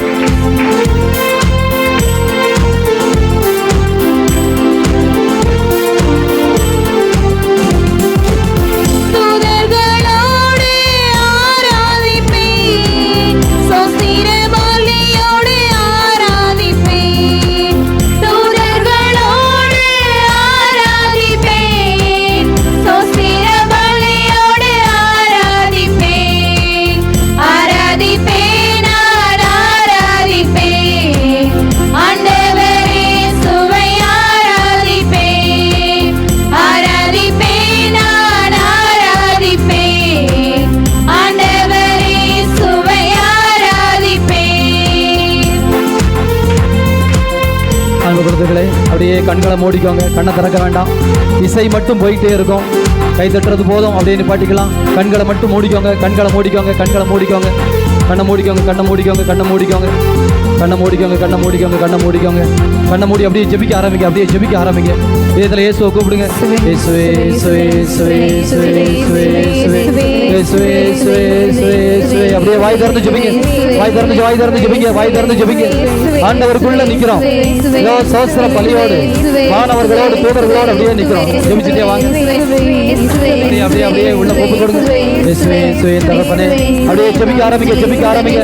உங்க எல்லா காரியத்தையும் ஒப்பு கொடுங்க, உங்க எல்லா காரியத்தையும் ஒப்பு கொடுங்க. உங்களுடைய குடும்ப காரியம், உங்களுடைய தனிப்பட்ட காரியம், உங்க இல்லத்தில் இருக்கிற கவலை, கண்ணீர், ஒரு ஏக்கம், ஒரு இழப்பு, ஒரு வறுமை, ஒரு வெறுமை, ஒரு துன்பம், ஒரு துயரம், எல்லாத்தையும் அப்படியே ஒப்பு கொடுத்துட்டே வாங்க. அப்படியே ஒப்பு கொடுத்துட்டே வாங்க, அப்படியே நோக்கி கூப்பிடுங்க. இயேசுவே தகப்பனே, இயேசுவே ஆராதிக்கின்ற தகப்பனே, வழி நடத்துகின்ற தகப்பனே, வாழ்வுக்கின்ற தகப்பனே, உடைய பிள்ளைகள் உமது திருப்பாதத்திலே நம்பிக்கையோடு நிற்கிறார்கள் ஐயா, ஆராதித்து நிற்கிறார்கள் ஐயா. இதோ வழி நடத்தப்படுகிற பிள்ளைகளாக நிற்கிறார்கள் தகப்பனே. உடைய தெய்வீகம் அவர்களோடு இறங்குவதாக, உடைய தெய்வீகம் அவர்களுக்குள் இறங்கி நிற்பதாக. இதோ என் வாழ்வு உயர வேண்டும், என் வாழ்வு வளர வேண்டும் என்று நம்பிக்கையோடு ஜெபிக்கிற இந்த பிள்ளைகளை பாரா. என்னுடைய வாழ்வு இந்த நாளிலே விடுதலை அடைய வேண்டாம். இந்த திருநாள் 3 நாள் கொண்டாடப்பட்டதிலே ஆண்டவர் என்னை தொட்ட காரணத்தினால், ஆண்டவர் எனக்குள் இறங்கி வந்த காரணத்தினால் என்னை முழுவதும் மாற்றிவிட்டார், எனக்குள்ள எப்பவும் ஒரு கோபம் இருக்கும், எனக்குள்ள எப்பவும் ஒரு வெறுப்பு இருக்கும். ஆனா இது இந்த திருவிழாவில் என்ன நடந்ததுன்னு தெரியல. யாரை பார்த்தாலும் என்னால சிரிக்க முடியுது, சந்தோஷமா பேச முடியுது. நான் யாரு கூட வாழ்நாளிலே பேசிக்கிட மாட்டேன்னு நினைச்சேனோ, நான் யாரை பார்த்தா வாழ்நாள்ல மூஞ்ச கொடுத்தே பார்க்க மாட்டேன்னு நினைச்சேனோ, யாரை மன்னிக்கவே முடியாதுன்னு நினைச்சேனோ, அப்படிப்பட்ட ஒரு நபர்களை கூட ஆண்டவர் மன்னிக்க செய்தார். அவர்களும் ஐயோ பாவம் ஏதோ தெரியாமல் செய்து விட்டார்கள் சிப்பா என்று அவர்களை மன்னித்து விட்டு இதோ பாசத்தோடு பேசுவதற்கு, அவர்களை பார்த்தால் உள்ளுக்குள்ளே கோபம் வராத ஒரு உள்ளத்தை இந்த நேரத்தில் ஆண்டவர் தருகிறார். இதோ உங்கள் கட்டுகள் உடைக்கப்படுகிறது, உங்கள் வீட்டில் இருக்கிற சாத்தானின் கட்டுகள் உடைக்கப்படுகிறது. ஒருவர் வந்து சொன்னார், சாமி நிறைய வேலை பார்க்கிறேன், நிறைய காசை கொண்டு வரேன், ஆனா வீட்டுல கடன் பிரச்சனை தீரவே இல்லையே, என்ன உழைச்சாலும் நிக்கவே இல்லை. இதோ தொழில் நல்லா தான் போகுது, தொழில பிரச்சனை இல்லை, ஆனா வீட்லயும் கூட நாங்க ஆடம்பரமா செலவழிக்கல, ரொம்ப சந்தோஷமா வந்து ஊர் சுத்தல, ஆனா எப்படியோ எங்கள் கைகளை தாண்டி ஓடிக்கொண்டே இருக்கிறது, என்ன நடக்கிறது என்றே தெரியவில்லை. ஆண்டவர் வெளிச்சம் போடுகிறார், உன் வீட்டில இந்த ஆண்டவர் வெளிச்சம் போடுகிறார். இனி இருள் இல்லை, அந்த வீட்டுல இருட்டே கிடையாது. அப்படியே ஜெபிங்க. இதோ உங்கள் சேவை உங்களுக்கு தெரியும். மருத்துவர்களை நோக்கி போகிற அந்த காரியம் இதிலிருந்து நின்று போவதாக, உனக்குள் எந்த நோயும் இல்லை என்று ஆண்டவர் உனக்கு தீர்க்க தரிசனமாய் எழுதி தருவாராக. இதோ நான் பார்க்கிற விவசாய சூழ்நிலைகள், சில சமயம் ஏதோ மழை அதிகமாகிறது, சில சமயம் மழை இல்லை என்று போகிறது, ஏதோ வேலைக்கான ஆட்கள் இல்லை என்று போகிறது. என் விவசாயத்தை ஆசீர்வதியும் ஆண்டவரே. விவசாயத்தை நம்பிய பிள்ளை நான், ஏதோ உழைக்க வேண்டும், உழைத்து உயர வேண்டும் என்று ஆசைப்படுகிற பிள்ளை நான். ஆனால் பல சமயத்தில் முடியாமல் போகிறேனே. ஆசீர்வதியும் தகப்பனே, ஆசீர்வதியும் தகப்பனே, ஆசீர்வதியும் தகப்பனே, ஆசீர்வதியும் தகப்பனே, ஆசீர்வதியும் தகப்பனே. கால்நடைகளை ஆசீர்வதியும் தகப்பனே, ஆடு மாடுகளை ஆசீர்வதியும் தகப்பனே. என் வீட்டிலே நோய் நொடி இல்லாத ஒரு சூழலை ஏற்படுத்தும் தகப்பனே. இதோ செழுமையை தாரும் தகப்பனே. யாக்கோபுக்கு நீர் சொன்னீரே, இதோ உன்னுடைய சந்ததி பெருகுவது போல உன்னுடைய கால்நடைகள் பெருகும் என்று சொல்லி ஆசீர்வதியும் தகப்பனே. யாக்கோபு தொட்டான், இதோ புள்ளியான ஆடுகள் எல்லாம் அவனுக்கு என்று அந்த ஆண்டு புள்ளியான ஆடுகளாகவே பிறந்தது. ஆசீர்வதியும் தகப்பனே. இதோ மறு ஆண்டு அவன் தகப்ப மாமனார் சொன்னார், இதோ பிளைனாக இருக்கிற ஆடுகள் தான் உனக்கு என்று. அடுத்த ஆண்டு ஆண்டவர் அப்படி பிளைனான ஆடுகளையே கொடுத்தார். ஆசீர்வதியும் தகப்பனே. நான் கொடுக்கிற காரியத்திலே வெற்றியை தாரும் தகப்பனே. என் பிள்ளைகளுக்கான படிப்பை தாரும் தகப்பனே. அரசு தேர்வுக்காக படித்துக் கொண்டிருக்கிற குழந்தைகள், ஏதோ அரசு தேர்விலே வேலை கிடைக்கும் என்று நம்பி படித்துக் கொண்டிருக்கிற குழந்தைகள், குறிப்பாக ஆசீர்வதியும் தகப்பனே. ஆசீர்வதியும் தகப்பனே. குழந்தை பேற்றிற்காக தவிக்கிற குடும்பங்கள், குழந்தை பேறு வேண்டும் என்பதற்காக தவிக்கிற குடும்பங்களை ஆசீர்வதியும் தகப்பனே. கர்ப்பத்தை தொடும் தகப்பனே. அந்த கர்ப்பத்திலே உமது தூய ஆவியை பொழியும் தகப்பனே. இயலாது என்று சொல்லப்பட்ட ஆபிரகாமுக்கு குழந்தையை கொடுத்தவரே, இந்த குழந்தைகளையும் ஆசீர்வதியும் தகப்பனே. ஆசீர்வதியும் தகப்பனே. திருமண சட்டம் வேண்டாம், கெட்டி மேல சட்டம் வேண்டும் என்று ஏதோ உருக்கத்தோடு ஜெபிக்கிற குழந்தைகள், பயத்தால், நம்பிக்கையின்மையால், ஒருவேளை பணப்பிரச்சனையினால், அல்லது எல்லாம் நன்றாகத்தான் இருக்கிறது, ஏதோ ஒரு சூழ்ச்சி எங்கேயோ இருந்து பற்றி வைக்கப்படுகிறது, அதனால் திருமண காரியம் தள்ளி போய் கொண்டே இருக்கிறது. என் வீட்டிலே அதனால் சண்டையும் சச்சரவோ ஓயாத வாக்குவாதம் வருகிறது என்று சொன்ன குடும்பத்தில் இதோ சிரிப்பொலி பொங்குவதாக, சந்தோஷத்தின் வார்த்தைகள் பொங்குவதாக. ஆசீர்வதியும் தகப்பனே. ஆசீர்வதியும் தகப்பனே. சகோதர சகோதரிகளுக்கு இடையிலே நல்ல உறவை தாரும் தகப்பனே. சகோதர சகோதரிகளுக்கு இடையிலே நல்ல உறவாய் ஆசீர்வதியும் தகப்பனே. ஆசீர்வாதத்தை கொடும் தகப்பனே. அப்படியே ஜெபிங்க ஜெபிங்க. உங்கள் தேவையை நீங்கள் இருக்கிறீர்கள். ஆண்டவருக்கு கொடுங்க, ஆண்டவருக்கு கொடுங்க.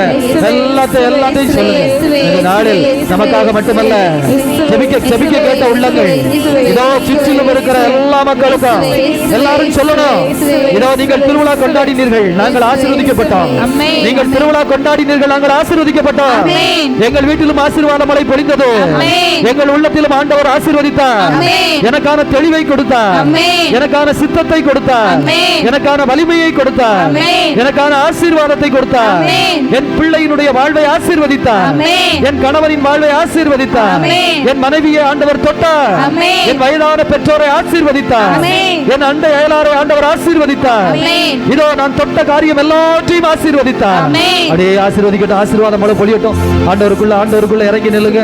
ஆண்டவருக்குள்ள அப்படியே இறங்கி நில்லுங்க. ஆண்டவரை இதயத்துக்குள்ள வச்சுக்கோங்க. கண்களை மூடிக்கோங்க. அப்படியே கண்ணை மட்டும் மூடிக்கோங்க. கண்களை மூடிக்கோங்க. கண்ணை மூடிக்கோங்க. கண்ணை திறக்க வேண்டாம், கண்ணை திறக்க வேண்டாம், கண்ணை திறக்க வேண்டாம். இப்போ பாருங்க, உங்கள் இதயத்துக்குள்ள ஆண்டவர் இருக்கிறார். அன்பு குழந்தைகளே, இதயத்துக்குள்ள நம்ம ஆண்டவரை வச்சுருக்கோம். நான் மீண்டும் சொல்கிறேன், நீங்கள் கண்ணை திறக்கும்போது இந்த உள்ளே இருக்கிற ஆண்டவரை நீங்கள் அப்படியே ஒரு ஒரு ஒரு ஒரு உயிரோட்டமாக பார்க்கணும். எனவே நான் சொல்கிறத நல்லா மனசில் வாங்கிக்கோங்க. கண்ணை மூடிக்கோங்க. நல்லா ஜெபிச்சிங்க. எல்லாருக்காக ஆவியானவர் இறங்கி நின்னார். அதனால் இயேசு கிறிஸ்து உங்கள் இதயத்தில் வந்து அப்படியே சிம்மாசனம் விட்டு ராஜா மாதிரி இருக்கிறார். இந்த பீடத்தை மாதிரி ஒரு இதயத்தை உள்ளே உருவாக்கிக்கோங்க. இந்த பீடம் மாதிரி உங்கள் இதயத்தில் வைங்க. அழுக்கான இதயமாக இருக்கட்டும், தப்பு இல்லை, அதெல்லாம் ஆண்டவர் பார்த்துக்குவார். குடிசை போல அல்லது பெரிய ஒரு ஒரு வளமையான இதயம் இல்லைன்னு, எனக்கு ஜெபிக்க தெரியாது, எனக்கு பேச தெரியாது, எனக்கு பாட தெரியாது, அல்லது எனக்கு நல்லா இருக்க தெரியல, எதை பற்றி நீங்கள் கவலைப்பட வேண்டாம். நாம் இதயத்துக்குள்ளே ஒரு துணி விரித்து அதில் நல்ல பூ அலங்காரம் பண்ணி விளக்குகள் ஏற்றி இந்த கதிர் பாத்திரத்தில் இருப்பது போல் ஒரு ஆண்டவரை உள்ளே வச்சுக்கோங்க. உள்ளே வச்சுக்கோங்க, உள்ளே வச்சுக்கோங்க. இப்போ நீங்கள் கண்ணை திறந்து இந்த நற்கருணை நாதரை பார்க்குற பொழுது அந்த இதயத்தில் இருக்கிற ஆண்டவர் அப்படியே வெளிச்சமாக உடம்பு முழுவதும் உச்சிலிருந்து உள்ளங்கால் வரைக்கும், உச்சிலிருந்து உள்ளங்கால் வரைக்கும் ஒரு நீல வலம், அதாவது ரொம்ப வெள்ளையாக இல்லாமல் ரொம்ப நீளமாக இல்லாமல் லைட் ப்ளூ, ஆனால் வெளிச்சமாக உடம்பு முழுவதும் உச்சிலிருந்து உள்ளங்கால் வரைக்கும் அப்படியே ஆவி அப்படி அந்த ஆண்டவருடைய பிரசன்னம் அப்படியே நிற்கணும். அது இதயத்திலிருந்து தான் போகும், இதயத்திலிருந்து தான் போகும். எனவே இந்த கண்ணை திறங்க. கண்ணை திறந்து இந்த ஆண்டவரை பாருங்க. கண்ணை திறந்து பாருங்க. இதோ இந்த ஆண்டவர் உங்கள் இதயத்தில் இப்போ இருக்கிறார். இது வெளியே ஒரு உதவி. எனவே இதயத்தில் அப்படியே உடம்புல இருக்கிற எல்லா நோயும் ஓடிடும். கையை தூக்க முடியாதவங்களாம் தூக்குவீங்க. நல்லா கை தூக்குங்க, நல்ல கரங்களை வசத்துங்க, நல்ல கரங்களை வசத்துங்க, நல்ல கரங்களை வசத்துங்க, நல்ல கரங்களை வசத்துங்க. அப்படியே கரங்களை வசத்தி வச்சுக்கோங்க. அப்படியே ஆண்டவரை பாருங்க, அப்படியே ஆண்டவரை பாருங்க. உங்களால் முடியும், முடியாத காரியம் இல்லை. ஆண்டவரை கரம் வசத்தி நிற்கிறோம். கை தூக்க முடியல, நடக்க முடியல, எந்த கவலையும் இன்னைக்கு கிடையாது. நீங்கள் நின்றுக்கிறீங்க, 2 மணி நேரம் நின்றோ பாடல் பாடி இருக்கிறீங்க. எல்லாம் ஆண்டவருடைய ஆற்றலால் கொடுக்கப்பட்டது. உங்கள் இதயத்திலிருந்து உச்சிலிருந்து உள்ளங்கால் வரைக்கும் அப்படியே ஒரு சக்தி. இந்த ப்ளூ கலரில் ஆண்டவர் அப்படியே வண்ணமா ஒரு ஆக்சிஜன் அதை சொல்லுவாங்க. அதாவது H2O என்று சொல்லப்படுவதில் அந்த ஆக்சிஜனுக்குரிய அந்த அந்த உயிர் சக்திக்குரிய அந்த வண்ணம் ஒரு நீலம், ப்ளூ கலர் லைட் விழுங்குறான். அந்த அந்த அந்த அந்த ஆவிக்குரிய ஆற்றல் அப்படியே நிற்கட்டும், அப்படியே நிற்கட்டும், அப்படியே நிற்கட்டும். இதயத்துக்குள்ள அப்படியே நீங்க ஒரு வல்லமையை உணருங்க. உங்களை சுற்றி இருட்டே இல்லை. அப்படியே கண்ணை மூடுங்க, அப்படியே கண்ணை மூடுங்க. இதயத்தில் பாருங்க. இப்போ இதயத்தில் பாருங்க, அந்த இதயத்திலிருந்து அப்படியே பரவி நிற்கிறத பாருங்க, அப்படியே ஆண்டவருக்கு சொல்லுங்க, நன்றி இயேசுவே, நன்றி இயேசுவே, நன்றி இயேசுவே, நன்றி இயேசுவே, நன்றி இயேசுவே, நன்றி இயேசுவே, நன்றி இயேசுவே, நம்பிக்கைக்குரியவரே, நன்றி இயேசுவே, நம்பிக்கைக்குரியவரே, நன்றி இயேசுவே, வாழ்வளிக்கின்றவரே, நன்றி இயேசுவே, ஆராதிக்கின்றவரே, வாழ்வளிக்கின்றவரே, அப்படியே நன்றி கூறுங்க, நன்றி கூறுங்க, நன்றி கூறுங்க, நன்றி கூறுங்க, நன்றி நன்றி நன்றி நன்றி. நல்ல கை வசதி இருக்கணும். அப்படியே ஆண்டவருடைய அன்பு, நன்றிதான், வேற ஒண்ணும் இல்ல. உங்களை தொட்ட தெய்வம், உங்களுக்குள்ள இருக்கிற தெய்வம். நன்றி நன்றி நன்றி நன்றி நன்றி நன்றி நன்றி நன்றி இயேசுவே, நன்றி இயேசுவே, நன்றி இயேசுவே, நன்றி தகப்பனே, நன்றி ஆண்டவரே. இதயம் ஃபுல்லா வந்துட்டாரு, இதயம் ஃபுல்லா நிக்கிறாரு, நன்றி சொல்லிட்டே இருங்க, நன்றி சொல்லிட்டே இருங்க. இதயத்துல சின்ன பிள்ளை சொல்ற மாதிரி மகிழ்ந்து மகிழ்ந்து மகிழ்ந்து மகிழ்ந்து கையை தூக்கி வச்சுக்கோங்க. உங்களால முடியாத காரியம் கிடையாது. நமது கரங்கள் ஆசீர்வதிக்கப்பட்ட கரங்கள் என்று உயர்த்தப்பட்ட கரங்கள். எந்த நற்கருணை நாதம் அடியோ நன்றி நன்றி நன்றி நன்றி ஆண்டவரே, நன்றி தெய்வமே, நன்றி தெய்வமே, நன்றி தெய்வமே. அக்கினியா இறங்குறவரோ அப்படியே கை தட்டுங்க, அப்படியே கை தட்டி ஜெபிங்க, கை தட்டி கரங்கள் தட்டி, கரங்கள் கையை கீழே எடுத்துக்கோங்க, கீழே எடுத்து கரங்கள் தட்டி நன்றி நன்றி நன்றி. தொட்டதற்காய், விடுதலை பெற்றதற்காய், வாழ்வு தந்ததற்காய், வாழ்வித்ததற்காய், அப்படியே சாத்தானை வெற்றி கொள்ள செய்ததற்காய், சாத்தான் ஓடி போகட்டும், கட்டுகள் உடைத்து போகட்டும், விடுதலை மீட்பும் நிறைந்து போகட்டும். ஆண்டவர் இருக்கிறார். வாழ்வது நான் அல்ல, எனக்குள்ள ஆண்டவர் வந்திருக்கிறார். நல்ல கைகள் தட்டி ஆண்டவருக்கு நன்றி சொல்லி ஆமென் ஆமென் ஆமென் ஆமென் ஆமென். ஆசீர்வாதத்தின் தகப்பனே, நன்றியின் தகப்பனே, ஆமென். நல்ல தகப்பனே, நல்ல தகப்பனே, ஆமென். வாழ்விக்கின்றவரே, நன்மை செய்கின்றவரே, ஆமென் ஆமென் ஐயா, ஆமென். உங்கள் பாதத்தில் நம்பிக்கையோடு இருக்கிறேன். வல்லவரே, நல்லவரே, வாழ்விக்கின்றவரே, வல்லமை தேவை தேவா,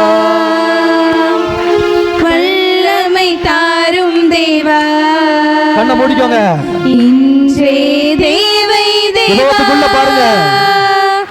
இன்றே தாரும் தேவா, இன்று இப்போது, இன்றே தேவை தேவா, இந்த நேரத்தில் முழுசும் இப்போ தாரும் தேவா. பொழிந்திடும் வல்லமை, உன்னதத்தின் வல்லமை, ஆவியின் வல்லமை, அக்கினியின் வல்லமை, பொழிந்திடும் வல்லமை, உன்னதத்தின் வல்லமை, ஆவியின் வல்லமை, அக்கினியின் வல்லமை, பொழிந்திடும் வல்லமை, உன்னதத்தின் வல்லமை, ஆவியின் வல்லமை, அக்கினியின் வல்லமை, பொழிந்திடும் வல்லமை, உன்னதத்தின் வல்லமை, ஆவியின் வல்லமை, அக்கினியின் வல்லமை, பொழிந்திடும் வல்லமை, உன்னதத்தின் வல்லமை, ஆவியின் வல்லமை, அக்கினியின் வல்லமை, பொழிந்திடும் வல்லமை, உன்னதத்தின் வல்லமை, ஆவியின் வல்லமை, அக்கினியின் வல்லமை, பொழிந்திடும் வல்லமை, உன்னதத்தின் வல்லமை, ஆவியின் வல்லமை, அக்கினியின் வல்லமை, பொழிந்திடும் வல்லமை, உன்னதத்தின் வல்லமை, ஆவியின் வல்லமை, அக்கினியின் வல்லமை, பொழிந்திடும் வல்லமை, உன்னதத்தின் வல்லமை, ஆவியின் வல்லமை, அக்கினியின் வல்லமை, பொழிந்திடும் வல்லமை, உன்னதத்தின் வல்லமை, ஆவியின் வல்லமை, அக்கினியின் வல்லமை. கையை நன்றி கூறுங்க. நன்றி இயேசுவே, நன்றி இயேசுவே, நன்றி தகப்பனே. வழிநடத்தியதற்காக நன்றி தகப்பனே. இப்ப கண்களை மென்மையா திறக்கணும். இப்ப கண்களை மென்மையா திறக்கணும். இந்த ஆண்டவரை பாருங்க. அப்படியே ஜெபிச்சுக்கிட்டே ஆண்டவரை பாருங்க. ஜெபம் சொல்லிக்கிட்டே கண்ணை திறங்க. கண்ணை திறந்த ஆண்டவரை பாருங்க. உங்க இதயத்துக்குள்ள இந்த ஆண்டவர் தான், இந்த ஆண்டவர் தான், இந்த ஆண்டவர் தான். அப்படியே பாருங்க. அப்படியே உடம்பு முழுவதும் அந்த ஆற்றல் நிற்கிறத உணருங்க. இதோ இயலாது என்று சொல்லப்பட்ட எல்லா காரியமும் உங்களுக்கு இயலாம். முடியாது என்று சொல்லப்பட்ட எல்லா காரியமும் உங்களுக்கு முடியும். கூடாது என்று சொல்லப்பட்ட எல்லா காரியமும் உங்களுக்கு கூடி வந்திருக்கு. வேணாது என்று சொல்லப்பட்ட எல்லா காரியமும் கூடி வந்திருக்கு. இந்த ஆண்டவரை மட்டும் அப்படியே பாருங்க. பார்த்து இதயத்துக்குள்ள வச்சுக்கோங்க. இதயத்துக்குள்ள வச்சுக்கோங்க. நீங்க எப்ப தோல்வியா உணர்ந்தாலும், எப்ப அவமானமா உணர்ந்தாலும், எப்ப ஒரு வருத்தம் கோபம் வந்தாலும் கண்ணை மூடணும். இந்த ஆண்டவர் உள்ள தெரியணும். இந்த ஆண்டவர் உள்ள வந்து நிற்பாரு. இந்த ஆண்டவர் உள்ள வந்து நிற்பாரு. இந்த ஆண்டவர் உள்ள வந்து நிற்பாரு. அப்படியே விடுதலை, விடுதலை, விடுதலை, விடுதலை, மீட்பு. இந்த நேரத்துல மட்டும் இல்ல, தயவு செய்து இந்த நேரத்துல மட்டும் இல்ல. இனி நீங்க போற இடம்ல அவமானம் இல்ல, அசிங்கம் இல்ல, கண்ணீர் இல்ல, கவலை இல்ல, துன்பம் இல்ல, துயரம் இல்ல. இந்த ஆண்டவர், இந்த ஆண்டவர் அப்படியே இதயத்துக்குள்ள வச்சிருக்கிறீங்க. சூப்பர்.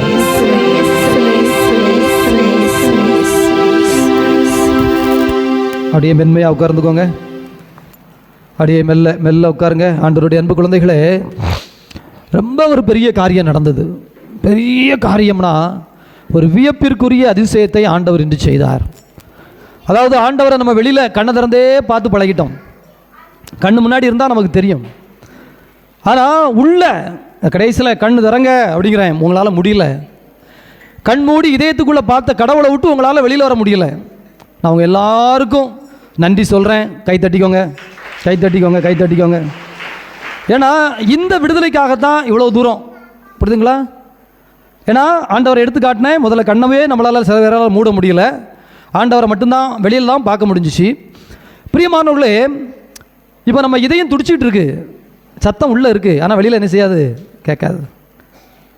அதே போல் பாருங்கள், உடம்பு உள்ள ரத்தம் ஓடிக்கிட்டு இருக்கு, கையை வச்சு பாருங்கள் தெரியாது, ஆனால் குண்டூசி வச்சு குத்துனா ரத்தம் வெளியில் வரும். அதை தொட்டு பாருங்கள் சூடாக இருக்கும், ஆனால் நம்ம உடம்பு சூடாக தெரியுதா, தெரியாது. உள்ளே உள்ளது வெளியில் இருக்கிறது உணர முடியாதுங்கிறது தான் அந்த உலகத்தின் மாயை, வேறு ஒன்றும் கிடையாது. உள்ளே இருக்குது, அதுதான் வெளியில் இருக்குது. ஆனால் வெளியில் உள்ளதெல்லாம் நமக்கு தெரியும், உள்ளே உள்ளது நம்மளால் உணர முடியாது, உணர முடியாது, உணர முடியாது. அது ஒன்று தான் மாயை. அன்பு குழந்தைகளே, இந்த நேரத்தில் இந்த மாயையை உடைத்து விட்டு நான் நற்கரனை எடுத்து காட்டினேன். அப்படி ஜெபம் பண்ணிங்க. ஜெபம் பண்ணி முடித்த பிறகு கண்ணை மூடிக்கோங்க, இந்த ஆண்டவரை பார்த்துட்டுன்னு. கடைசியாக கண்ணை திறங்க அப்படின்னு உங்களால் கண்ணே திறக்க முடியல, அதான் வெற்றி. புரிஞ்சிச்சுங்களா? அப்போ நீங்கள் நம்ம இங்கே இல்லை, எங்கே இருந்தாலும் உங்கள் வீட்டிலே ஒரு சண்டை ஆரம்பிக்குது, அல்லது ஒரு வாக்குவாதம் ஆரம்பிக்குது, அல்லது உங்களுக்குள்ள ஒரு சின்ன கோபம் எட்டி பார்க்குது, அல்லது உங்களுக்குள்ள ஒரு சின்ன பொறாமை எட்டி பார்க்குது, அல்லது உங்களுக்குள்ள ஒரு சின்ன வருத்தம் கவலை எட்டி பார்க்குது, அல்லது யாரோ பேசிட்டாங்க, ஐயோ அவமானம்லான்னு தோணிச்சு, கண்ணை ஒரு நிமிஷம் மூடினா போதும், உள்ள யார் வருவா, இந்த ஆண்டவர் வந்து நிற்பார். இப்போ நீங்கள் கண்ணை மூடி நின்னீங்கல்ல, சாத்தான் உள்ள வந்துக்கிட மாட்டான். உங்களுக்குள்ளே சாத்தான் நுழையிறதுக்கு சான்ஸ் இல்லை. உங்கள் வீட்டுக்குள்ளே சாத்தான் எட்டி கூட பார்க்க முடியாது. உங்கள் வீட்டுக்குள்ளே இருட்டு வரவே முடியாது. சோம்பேறித்தனம் உங்களை பக்கத்தில் நெருங்காது. கோபம், வெறுப்பு எதுவுமே உங்கள் பக்கத்தில் என்ன செய்யாது, வராது, வராது, வராது. எப்படி இப்படிப்பட்ட ஒரு ஜெபம் அப்படின்னு எனக்கும் தெரியல. ஆனால் முதல் முறை நான் உண்மையிலேயே மகிழ்ந்து நிற்கிறேன், வந்ததை நினைத்து பெருமைப்பட்டு நிற்கிறேன். நம்மளுடைய இந்த அற்புத சுரங்கம் ஜெப குழுவினருக்கு ஒரு நன்றி சொல்லி கை தட்டிடலாமா? ரொம்ப ரொம்ப உங்களுக்கு அப்படி வழிகாட்டி, அப்படி நெறிப்படுத்தி, பாடலும் இசையும் அப்படி கொண்டு வந்து நிப்பாட்டியிருந்தாங்க. நீங்கள் நல்லா செபிச்சிங்க. ஆண்டவர் உங்களை வளமையோடும் செழுமையோடும் ஆசீர்வதித்திருக்கிறார். பிரியமானவர்களே, இந்த விடுதலை, இந்த கட்டு உடைத்தல், அதற்காகத்தான் நம்ம வந்தோம். இப்போ இப்படிலாம் இருக்கிறதுனால என்ன ஆசீர்வாதம் கிடைக்கும் அப்படின்னு சொன்னீங்கன்னா, தூய ஆவியினுடைய கனிகள் நமக்குள் வந்து தங்கும்.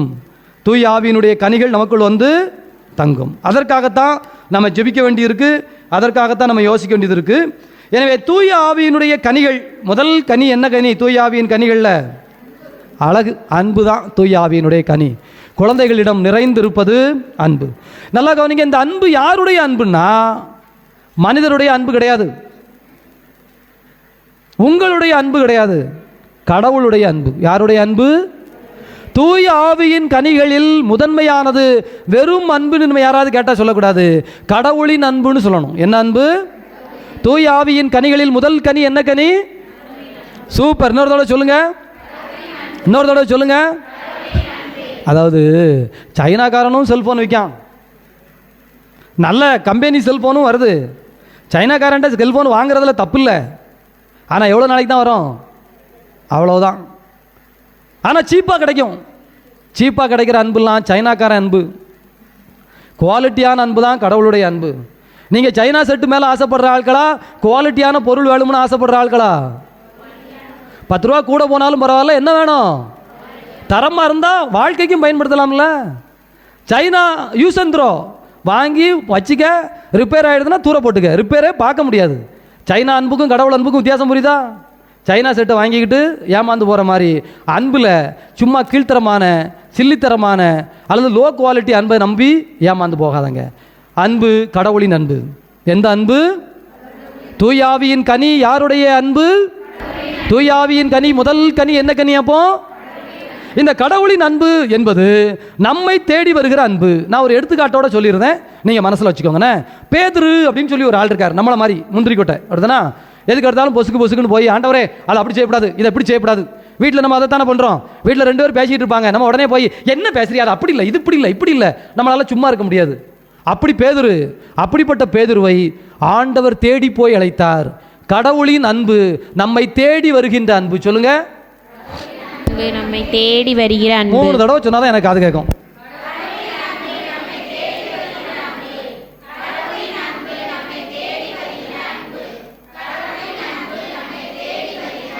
புரியுதுங்களா? ஆண்டவருடைய அன்பு உங்களை தேடி வரும். எப்படி? தொடக்கத்தில் அபிரகாமை யார் தான் தேடி வந்தா? கடவுளை தேடி அபிரகாம் போனாரா?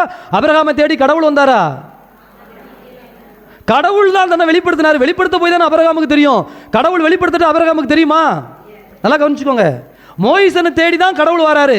மோயிசன் பாலைவனத்தில் ஐயோ என்ன செய்யன்னு தெரியாம திணறிக்கிட்டு இருக்கிறான். ஒரு கொலையை பண்ணிட்டோமே, ஒரு பாவத்தை பண்ணிட்டோமே, ஒரு தப்பு பண்ணிட்டோமே, அரசன் பார்த்தா கொன்றுவானேன்னு எகிப்தில் இருந்து ஓடி வந்துட்டான். அங்க ஆண்டவர் தான் எரிகின்ற முட்செடி வழியாக யாரை தேடி வந்தார்? உங்களுக்கு புரியுதா? கடவுள் உங்களை தேடி வருவார். இயேசு தான் தேடி வந்தாரு. அன்னை மரியாள் வானதூதர் கப்ரியலை தேடி போனாங்களா? கப்ரியல் தூதர் அன்னை மரியாளை தேடி வந்தாங்களா? எல்லாமே ஆண்டவர் தான் அன்னை மரியாளுக்கு கப்ரியல் தூதரை அனுப்பி நீ குழந்தையை பெற்றுக்கணும், அது கடவுளுடைய குழந்தைன்னு சொல்லி அனுப்புனாரு. நான் கடவுளுடைய குழந்தையை பெற்றுக்கொள்ள போறேன்னு அன்னை மரியாள் முதல்ல என்ன செய்யல? இது தப்பு இல்லை. கடவுள் உங்களை தேடி வருகிற கடவுள். புரியுதா? நீங்க கடவுளை தேடல. இப்போ யார் உங்களை முதல்ல தேடுனா? அதனால நீங்க இங்க வந்து உட்கார்ந்து இருக்கிறீங்க. எப்பவுமே தேடினார் உங்களை. எசையா புத்தகத்தில் அழகா சொல்றாரு, உன் தாய் வயிற்றில் கருவாக முன்பே நான் உன்னை அறிந்தேன், உன்னை அழைத்தேன். அப்போ வராதவங்களுக்கெல்லாம் கடவுள் கூப்பிடலையாண்ணா? நல்லா கவனிச்சுக்கோங்க. கடவுள் கூப்பிடுவாரு. நமக்கு காது கேட்கணும்ல. கூப்பிட்டு காது கேட்டாலும் நமக்கு மனசு இருக்கணும்ல. மனசும் இல்லை, காது கேட்கலாம், நம்ம ஏதாவது பண்ண முடியுமா? ஒன்றும் பண்ண முடியாது. ஆனால் நல்லா தெரிஞ்சுக்கோங்க, கடவுளின் அன்பு சத்தமா சொல்லிக்கிட்டே இருக்கணும். எனக்கு நான் உங்களுக்கு பிரசங்கம் வைக்க வரல, நீங்கள் எனக்கு பிரசங்கம் வச்சுக்கிட்டு இருக்கீங்க. புரியுதா? கடவுளின் அன்பு நம்மை தேடி வரும் அன்புன்னு எத்தனை தடவை நீங்கள் சொல்லிட்டீங்க. என்னை விட அதிகமாக நீங்கள் தானே சொன்னீங்க. அப்போ நான் உங்களுக்கு பிரசங்கம் வைக்கணும், நீங்கள் எங்களுக்கு பிரசங்கம் வைக்கிறீங்களா? நீங்கள் தான் எனக்கு பிரசங்கம் வைக்கிறீங்க. அதான் உண்மை. நான் இப்படி நம்பி தான் எல்லா ஊருக்கும் போகிறது. எனக்கு உங்களுக்காக வந்தேன்னு சொல்லக்கூடாது, எனக்காக வந்தேன். நீங்கள் என்னையே ஆசீர்வதிக்கிறதுக்கும் எனக்கு நீங்கள் ஜோ மண்டலத்தில் தூயாவி கிடைக்கிறதுக்கும் என் மனசுக்குள்ள ஆண்டவருடைய வார்த்தை தங்குறதுக்கு தான் நம்ம என்ன செய்கிறோம். அப்போ இன்னொரு தடவை சொல்லுங்க, கடவுளின் அன்பு. இதான் ஃபர்ஸ்ட் பாயிண்ட். ரெண்டாவது, அந்த பேதுருவை கடவுள் தான் தேடி போறாரு. எப்பா என்னப்பா பேதுரு இந்த போட்டில் நான் ஏறலாமான்னு கேட்டாரு. பேதுரு ஆண்டவரே வாங்க என் போட்டில் இறங்குன்னு என்ன செய்யல, சொல்லல. ஃபர்ஸ்ட் கடவுளின் அன்பு நம்மை தேடி வருகின்ற அன்பு. எனவே நம்ம எப்பவே தேடி வந்துட்டாரு. அதனால நம்ம பதில் சொல்லி வந்திருக்கோம். உங்களுக்குலாம் கை தட்டிக்கோங்க. அப்படி பதில் சொல்லி நம்ம வந்துட்டோமா, வரும்போது நம்மகிட்ட குறை இருக்கா இல்லையா? இருக்கா இல்லையா? யாராவது மொத்தம் கூட குறையே இல்லாத ஆள் யாராவது இருக்காங்களா? இல்லை, நமக்குள்ள குறை இருக்கு, அது உண்மைதான், அதில் தப்பு இல்லை. ஆனால் இந்த குறைகளை மன்னிக்கின்ற அன்பு கடவுளின் அன்பு. கடவுளின் அன்பு குறைகளை மன்னிக்கின்ற அன்பு. எப்படிப்பட்ட அன்பு? கடவுளின் அன்பு எப்படிப்பட்ட அன்பு? 3 தடவை. கடவுளின் அன்பு குறைகளை மன்னிக்கின்ற அன்பு. நீட்டமா சொன்னாதான் எனக்கு மண்டைகளை வழங்கும். மூடி நீளமா இருக்கலாம். சொல்லுங்க, என்ன கடவுளின் அன்பு?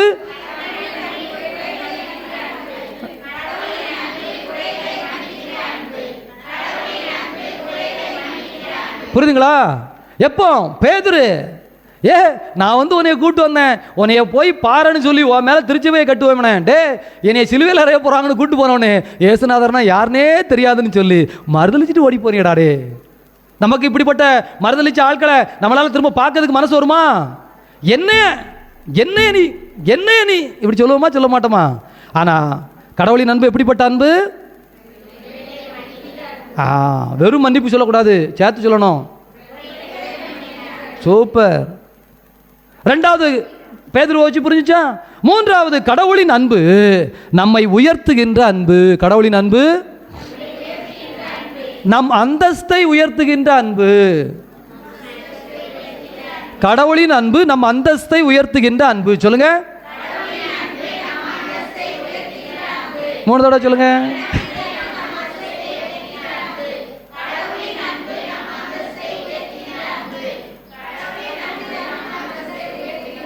புரியுதுங்களா? பேதுருடைய அந்தஸ்தை கடவுள் எப்படி உசத்தினாரு? போய் கேட்கிறாரு, நீ என்னை அன்பு செய்கிறாயா கேட்டாரா? அன்பு செய்கிறான்னு பேதுரு, என்ன ஆண்டவரே, நான் உண்மை அன்பு செய்கிறேன், என்னுடைய ஆடுகளை மேய். உங்களுக்கு அந்தஸ்து கொடுப்பார் கடவுள், பொறுப்பு கொடுப்பாரு. நான் உங்களை பணியாளர்கள் என்று சொல்லவில்லை, நான் உங்களை யாருன்னு சொன்னேன்? யோவான் நற்செய்தியில் சொல்றாருல, நான் உங்களை பணியாளர்கள் என்று சொல்லவில்லை, நான் உங்களை நண்பர்கள் என்றேன். பிரைஸ் தி லார்ட், ஹல்லேலூயா, ஆமென். நம்மெல்லாம் கடவுளுடைய பணியாளர்களோ கூலிக்காரங்களோ அடிமைகளோ கிடையாது, நாம் கடவுளுக்கே நண்பர்கள். இயேசு அதைத்தான் சொல்லுகிறார். எனவே நம்முடைய அந்தஸ்தை உயர்த்ததுனால தான் பேதுருவை பார்த்து என்னுடைய ஆடுகளை வள. அப்போ உங்கள் ஒவ்வொருத்தருக்கும் ஒரு கடமை கொடுத்துருக்கிறாரு, ஒரு பொறுப்பு கொடுத்துருக்கிறாரு. உங்கள் வாழ்க்கையில் அந்தஸ்தை வசதி இருக்கிறாரு. நீங்கள் பிறக்கும் போது எப்படி இருந்தீங்கன்னு யோசிச்சு பாருங்க. இவ்வளோ அழகாக இருந்தீங்களா? இப்படி மேக்கப் போட்டு ஜாலியாக ஜம்முன்னு இருந்தீங்களா? என்ன மூக்கு ஒழுகிக்கிட்டு இதெல்லாம் ஒரு பிள்ளைன்னு பிறந்திருக்கேன்னு சொன்னாங்களா சொல்லலையா? இன்றைக்கி எவ்வளோ அழகாக எவ்வளோ அம்சமாக இருக்கிறோம். ஆண்டவர் நம்மளை வசத்திருக்காரா வசத்திலையா? நம்ம வீடுகள்லாம் ஒரு 15-20 வருஷத்துக்கு முன்னாடி ஊர் எப்படியா இருந்தது? ஒரு 40 வருஷத்துக்கு முன்னாடி ஊர் எப்படி கிடந்தது? இன்னைக்கு ஊர் நல்லா வளர்ந்துருக்கா இல்லையா? ஆண்டவர் ஆசீர்வதித்து அந்தஸ்தை வசத்திருக்காரா வசத்திலையா? எல்லா காரியத்திலையும் பொருளாதாரமாக இருக்கட்டும், வாழ்வாக இருக்கட்டும், குடும்பங்களாக இருக்கட்டும், சந்தோஷமாக இருக்கட்டும். இன்னும் இவ்வளோ பேர் உட்கார்ந்து தியானம் ஜெபம் இன்னைக்கு பாருங்க, ஆண்டவர் நம்ம அந்தஸ்தை உயர்த்துகிறார். அப்போ கடவுளின் அன்பு 3 பாயிண்ட் சொல்லியிருக்கேன். என்னெல்லாம் ஒரு தடவை சொல்லிருங்க.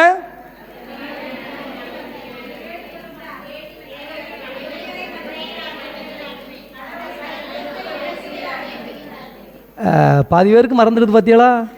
வீட்டுக்கு போகும்போது முழுசும் அந்த விதையை செய்து பறவை தூக்கிட்டு போச்சுன்னு சொன்னார்ல ஏசுனா, அப்படி போயிருமா போவாதா? எல்லாம் சேர்ந்து 3 தடவை சத்தமாக சொல்லுங்க, ஒவ்வொரு தடவை.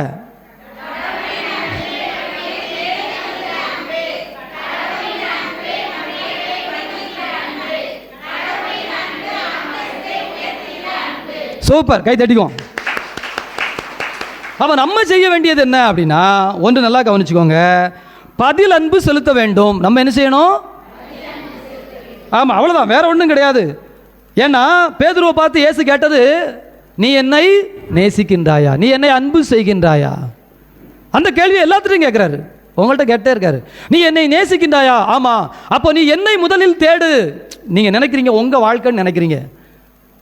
உங்களுக்கு கணவன் கிடைத்ததோ மனைவி கிடைத்ததோ நீங்கள் செஞ்சதுனால இல்லை, கடவுள் கொடுத்ததுனால. உங்களுக்கு குழந்தை கிடைச்சது நீங்கள் செஞ்ச புண்ணியத்தினால இல்லை, கடவுள் கொடுத்த ஆசீர்வாதத்தினால. நீங்கள் நல்லா தெரிஞ்சுக்கிடணும், உங்களுக்கு ஒரு நல்ல வீடு வாசல் கிடச்சிருக்குதுன்னா நீங்கள் ஏதோ பண்ணிட்டீங்கன்னு இல்லை, கடவுள் உங்களை ஆசீர்வதிச்சிருக்கிறாருன்னு அர்த்தம். இந்த எண்ணம் நமக்கு தெளிவாக இருக்கணும். நானா பார்த்து நானா மூச்சு முட்டி நீங்கள் மூச்சு முட்ட ஓடினது உண்மைதான், ஆனால் அதுக்கான வலிமையை யார் கொடுத்தா? ஏன்னா உங்கள் கூட இப்போ நீங்கள் நல்லா யோசிச்சு பாருங்களேன், நான் சாமியாராக நிற்கிறேன், அல்லது நீங்கள் இப்போ இந்த இதில் நிற்கிறீங்க, உங்கள் கூட படிக்கும்போது 5ஆம் கிளாஸ் 10ஆம் கிளாஸில் உங்களோட நல்லா படித்தவங்க நிறைய இருக்காங்களா இல்லையா? அவங்களோட இன்றைக்கி உங்கள்ட்ட உங்களை தூக்கி வச்சிருக்காரா இல்லையா? அவங்க அப்போ ஆண்டவரை தேடாமல் போனதுனால ஒரு ஓரமாக உட்காந்துட்டாங்க, நீங்கள் அவரை முதல்ல தூக்கி வச்சதுனால தான் நீங்கள் கொண்டாந்து உட்கார வச்சிருக்காரு.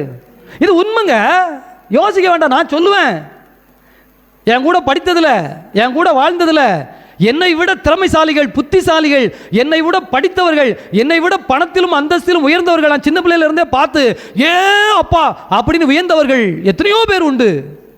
ஆனால் ஆண்டவர் எனக்கு இப்படி நின்று பேச சொல்லியிருக்காருல, இதை கொடுத்துருக்காருல. அப்போ கடவுள் கொடுத்துருக்கிறாரு அப்படிங்கிற நினைப்பு எல்லாத்துலையும் என்ன செய்யணும்? எல்லாத்துலையும் என்ன செய்யணும்? வரணும், வந்துக்கிட்டே இருக்கணும்.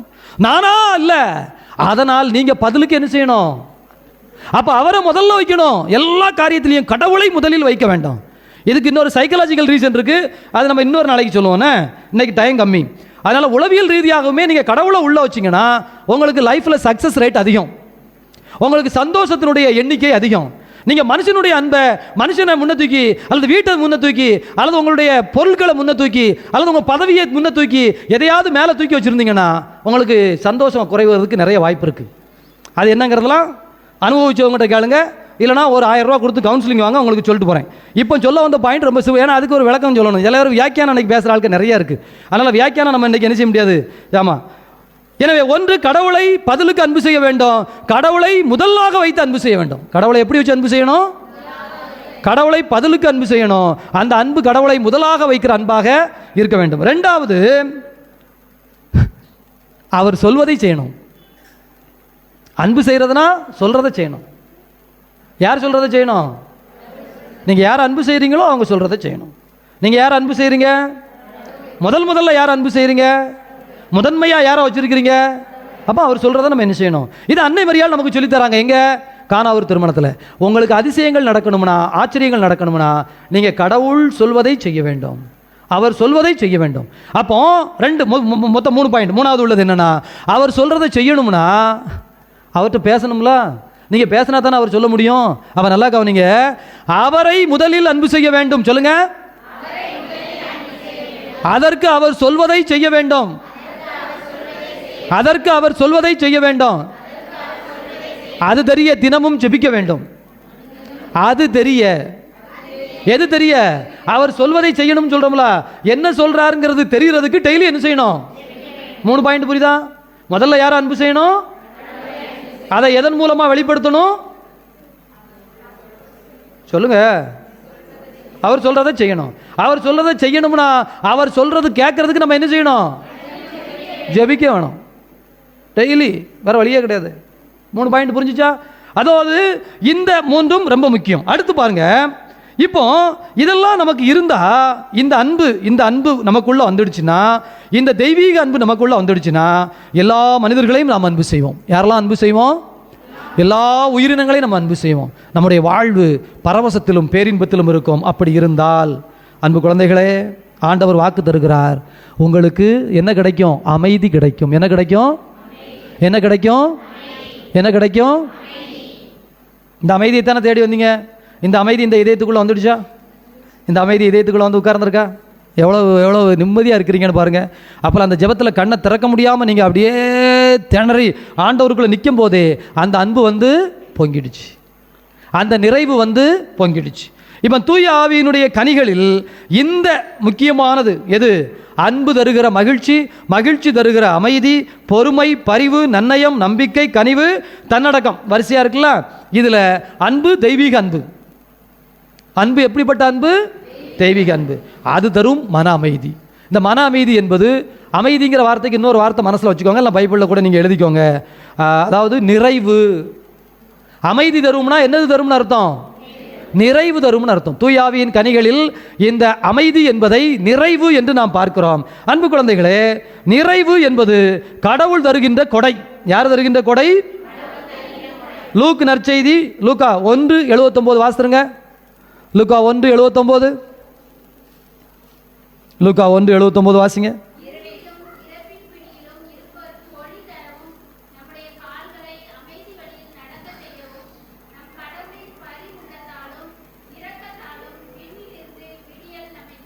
விண்ணிலிருந்து விடியல் தேடி வந்தது.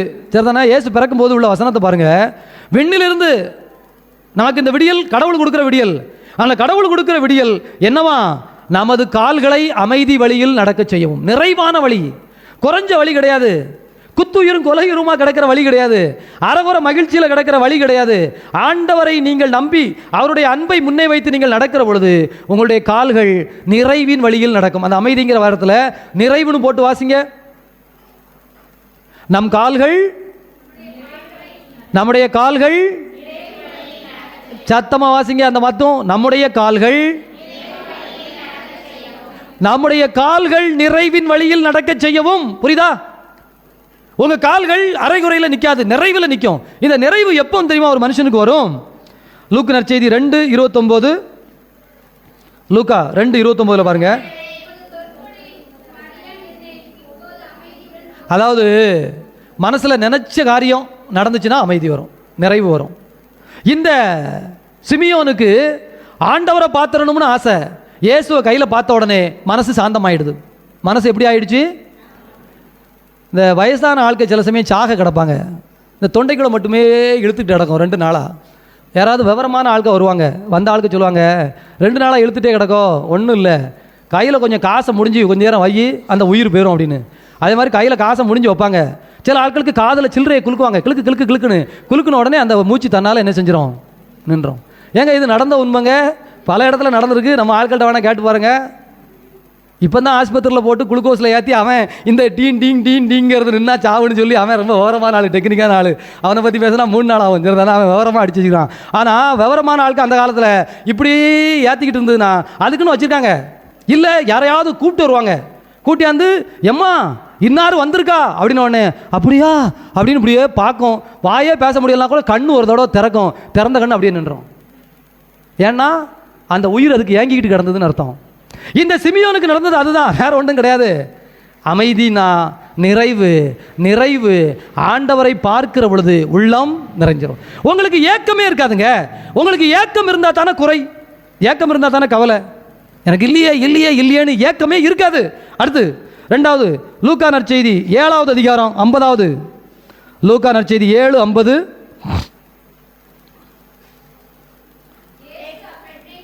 ஏசு அப்பனை நோக்கி தெரியுதா, மீட்பு கிடைக்கும் போது அமைதி வந்துடும். இன்னைக்கு உங்களுக்கு மீட்பு கிடைச்சிச்சு, எல்லாருக்கும் மீட்பு வந்தது. வந்துச்சா வரலையா? வந்தா கை தட்டுங்க பார்ப்போம். ஏப்பா தெம்பா இருக்க, ரைட். இந்த மீட்பு கிடைத்ததால் நமக்குள் அமைதி. அமைதினா என்னது? நிறைவு. வாழ்க்கையை பற்றிய ஒரு சந்தோஷம், ஒரு நிறைவு உச்சத்துக்கு உள்ள வந்துடுது. 3வது மார்க் நற்செய்தி 5:34. மார்க் 5:34. ஏசு அவரிடம், மகளே உனது நம்பிக்கை உன்னை குணமாக்கிட்டு அமைதியுடன் போ, நோய் நீங்க. அவ்வளோதான். நோய் நீங்கிடுச்சுன்னா உடல் நோய், மனநோய், ஆன்ம நோய், எந்த நோயாக இருந்தாலும் சரி, பொருளாதார நோய் அல்லது உறவு நோய், நோய்களில் நமக்கு தெரிஞ்சதெல்லாம் உடம்பு நோய் மட்டும்தான். தலைவலி, காய்ச்சல், பல்வலி தான் உங்களுக்கு தெரியும். ஆன்ம நோய் நமக்கு தெரிறதில்லை. மனநோய் ஆஸ்பத்திரி இப்போ நிறையா வந்துடுது, அதனால் மனநோய்களும் நமக்கு கொஞ்சம் கொஞ்சம் தெரியுது. பொருளாதார நோயின்னு ஒன்று இருக்குது, சரிதானா? அதே போல் உறவு நோயின்னு ஒன்று இருக்குது. இப்படி நிறைய நோய்கள் இருக்குது. இந்த நோய்கள்லாம் சரியாயிடுச்சுன்னா மன நிறைவு வந்துடும். வந்துச்சிங்களா? அப்போ இந்த நிறைவு அல்லது இந்த அமைதிங்கிற தூய ஆவியினுடைய கொடை நமக்கு ஆண்டவர் தருகின்ற பரிசு. யாருக்கு? அமைதி வழியில், அவருடைய வழியில் நடக்கிறவர்களுக்கு. அவருடைய வழியில் நடக்கிறவர்களுக்கு நோய் நெருங்காது. நோய் வந்தால் அதை தாண்டி போகிறதுக்கான சக்தி கிடைக்கும். நோய் வந்தால் அதை தூக்கி ஓரமாக வச்சுட்டு ஓடுறதுக்கான வலிமை கிடைக்கும். சில ஆட்கள் இருக்கலாம், லேசாக தலைவலிக்கும், 2 நாள் படுத்துக்குவாங்க. சில ஆட்களை பார்த்தீங்கன்னா எனக்கு குறுக்கு வலி பயங்கரமாக இருக்குது சாமி, உயிர் போகிற வலி அப்படின்னு சொல்லிட்டு வேலையெல்லாம் பார்த்துக்கிட்டு இருக்கும். வலி மேட்ரு கிடையாது. நீ உயிரோட வாழ்ந்தியா, நடமாடுதியா, சும்மா படுத்துக்காங்க தான் கேள்வி. எனக்கு லேசாக குளிர்தா, இன்னைக்கு தாங்காதுன்னா 3 நாளைக்கு வீட்டை விட்டு வெளியில் வராத ஆட்கள் இருக்குது. லேசாக குளிர்ந்துடுதுன்னா போகுது. அதே இது 102 டிகிரி காய்ச்சல் இருக்கும், அது வாட்டுக்கு வேலைக்கு போகும். என்னெல்லாம் வேலைக்கு போகிற அப்படின்னா அது என்ன செய்யும்? கழுத ஆண்டவர் இருக்கான் பார்த்துக்குவான். புரியுதா உங்களுக்கு? நோய் நீங்கள் உடனே ஒன்றுமே இல்லைன்னு நீங்கள் சொல்லலை, எல்லாத்தையும் தாண்டி போகிற ஆற்றல் உங்களுக்கு கடவுள் கொடுக்கிறார். அதே போல அமைதி, சமாதானம் அனைத்தும் கடவுள் தருகிறார். எனவே ஆண்டவருடைய அன்பு குழந்தைகளே, லூக்கா நற்செய்தி 10வது அதிகாரம் 6வது வசனம் வாசிங்க. லூக் 10:6.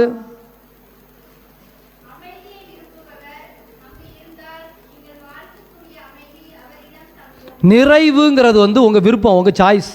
நிறைவுங்கிறது உங்கள் சாய்ஸ். பைபிள் தெளிவாக சொல்லுது, நீ போய் மற்றதெல்லாம் கொடு, ஆனால் இந்த அமைதின்னு சொல்லப்படுகிற நிறைவு இருக்குல்ல, இந்த நிறைவை விரும்புகிறவன் தான் மனதில் என்ன செய்ய முடியும்? தங்கும். ஆனால் கடவுள் பொழிஞ்சுக்கிட்டே இருப்பார்.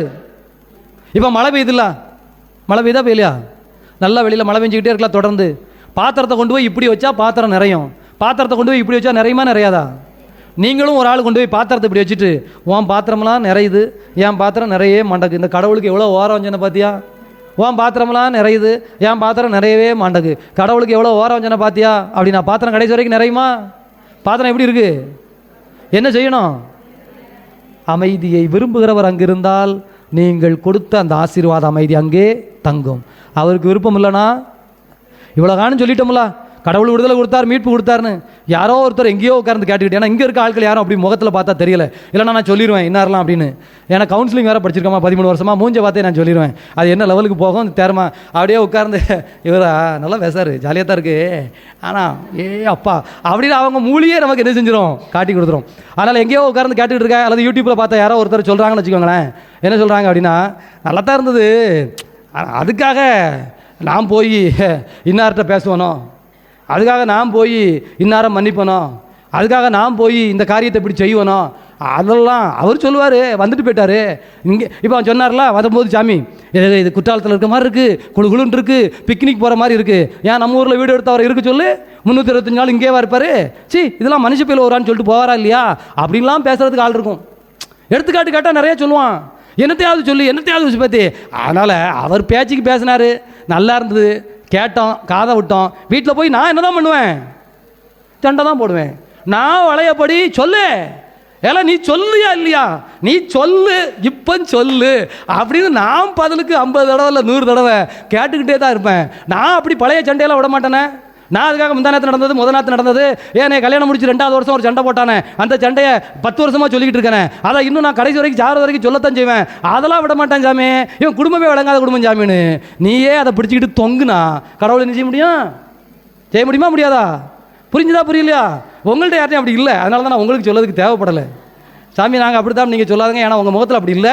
யாராவது நம்ம போய் உங்களை அந்த டீ கடையில் உசுப்பேத்தனா பார்த்தியா, இல்லை அவன் பேசினதால நீ கேட்டேன்னு அவனே கூட சும்மா போனவனுக்கு வெளியிலேருந்து யாராவது ஒருத்தர் நீலாம் வெக்கம் இல்லாமல் ஒரு நாள் தியானத்தில் நீ திருந்திட்டேன்னா உலகம் இடிஞ்சு விழுந்துட போதில்லைன்னு உங்களை ஸ்குரு கொடுத்து மாற்றினா அதுக்கு நான் பொறுப்பு கிடையாது. ஆனால் இப்போ யாருமே தெளிவாக இருக்கீங்க, உற்சாகமாக இருக்கீங்க, நிறைவாக இருக்கிறீங்க. ஆண்டவருடைய அன்பு குழந்தைகளே, அந்த நிறைவின் பரிசை நாம் இப்போது பெற்றுக்கொள்ள இருக்கோம். என்ன பெற்றுக்கொள்ள இருக்கிறோம்? நிறைவின் பரிசு. என்ன பரிசு? அமைதியின் பரிசு, நிறைவின் பரிசு இந்த ஆண்டவர். எனவே அதிசயங்கள் செய்கிறவர் என்கின்ற பாடல் இப்போது நமக்கு பாடப்படும். எல்லோரும் இழந்து நிற்போம். அந்த அதிசயம் வேறு ஒன்றும் கிடையாது, எல்லாம் வரிசையாக நில்லுங்க. இந்த நற்கருணை நான் அதை உங்கள் தலையில் வைப்பேன். ஏற்கனவே ஆண்டவர் எங்கே இருக்காரு? சத்தமா ஆண்டவரை இதயத்தில் கொண்டாந்து வச்சாச்சு ஏற்கனவே அந்த தியானத்தில். இப்போ உச்சந்தலையில் வைக்கும்போது உச்சந்தலையிலிருந்து உடம்பு முழுக்க என்ன செய்யணும், ஒரு பரவசம் வந்து பரவி நிற்கணும். எனவே அதிசயங்கள் செய்கிற ஒரு பாட்டு பாடும். 2 வரிசையாக நில்லுங்க, 2 வரிசையாக நில்லுங்க. அதாவது நன்மை வாங்க வர மாதிரி 2 வரிசையாக நில்லுங்க.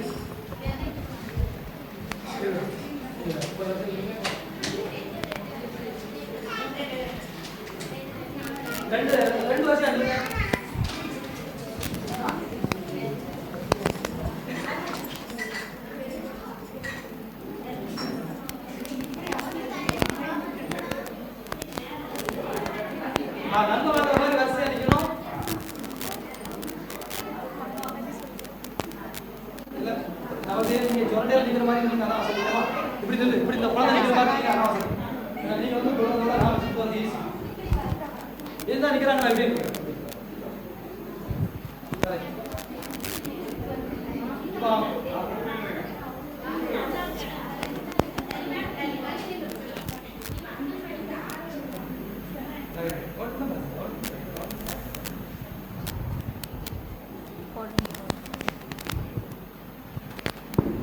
பிரியமானவர்களே, நல்லா நீங்கள் ஆண்டவர் தலையில் வச்ச உடனே எல்லாம் கடைசி வரைக்கும் அப்படியே நில்லுங்க. எல்லாருக்கும் நான் இந்த பக்கம் போயிட்டு இந்த பக்கம் வரைக்கும் வருவேன். அதிசயங்கள் செய்கிற ஒரு பாட்டு பாடப்படும். நீங்கள் கண்ணை திறக்கக்கூடாது, சரிதானா? எல்லாம் கண்ணை மூடிக்கோங்க, கண்ணை மூடிக்கோங்க, கண்ணை மூடிக்கோங்க. நீங்கள் ஆண்டவரை இதயத்தில் ஜெபிச்சுட்டே தான் இருக்கணும். உச்சந்தலையில் வச்சுட்டு போகும்போது அந்த ஃபீலை மட்டும், அந்த உணர்வை மட்டும் உடம்பு ஃபுல்லாக பரவ விடணும். உச்சந்தலையிலேருந்து இறங்கி உடம்பு ஃபுல்லாக பரவி நிற்கணும், உடம்பு ஃபுல்லாக பரவி நிற்கணும் தயவுசெய்து. எனவே அதிசயங்கள் செய்கிறவர் என்கின்ற பாடலோடு நாம் இந்த நேரத்திலே நிறைந்த அருளை பெற்றுக்கொள்வோம்.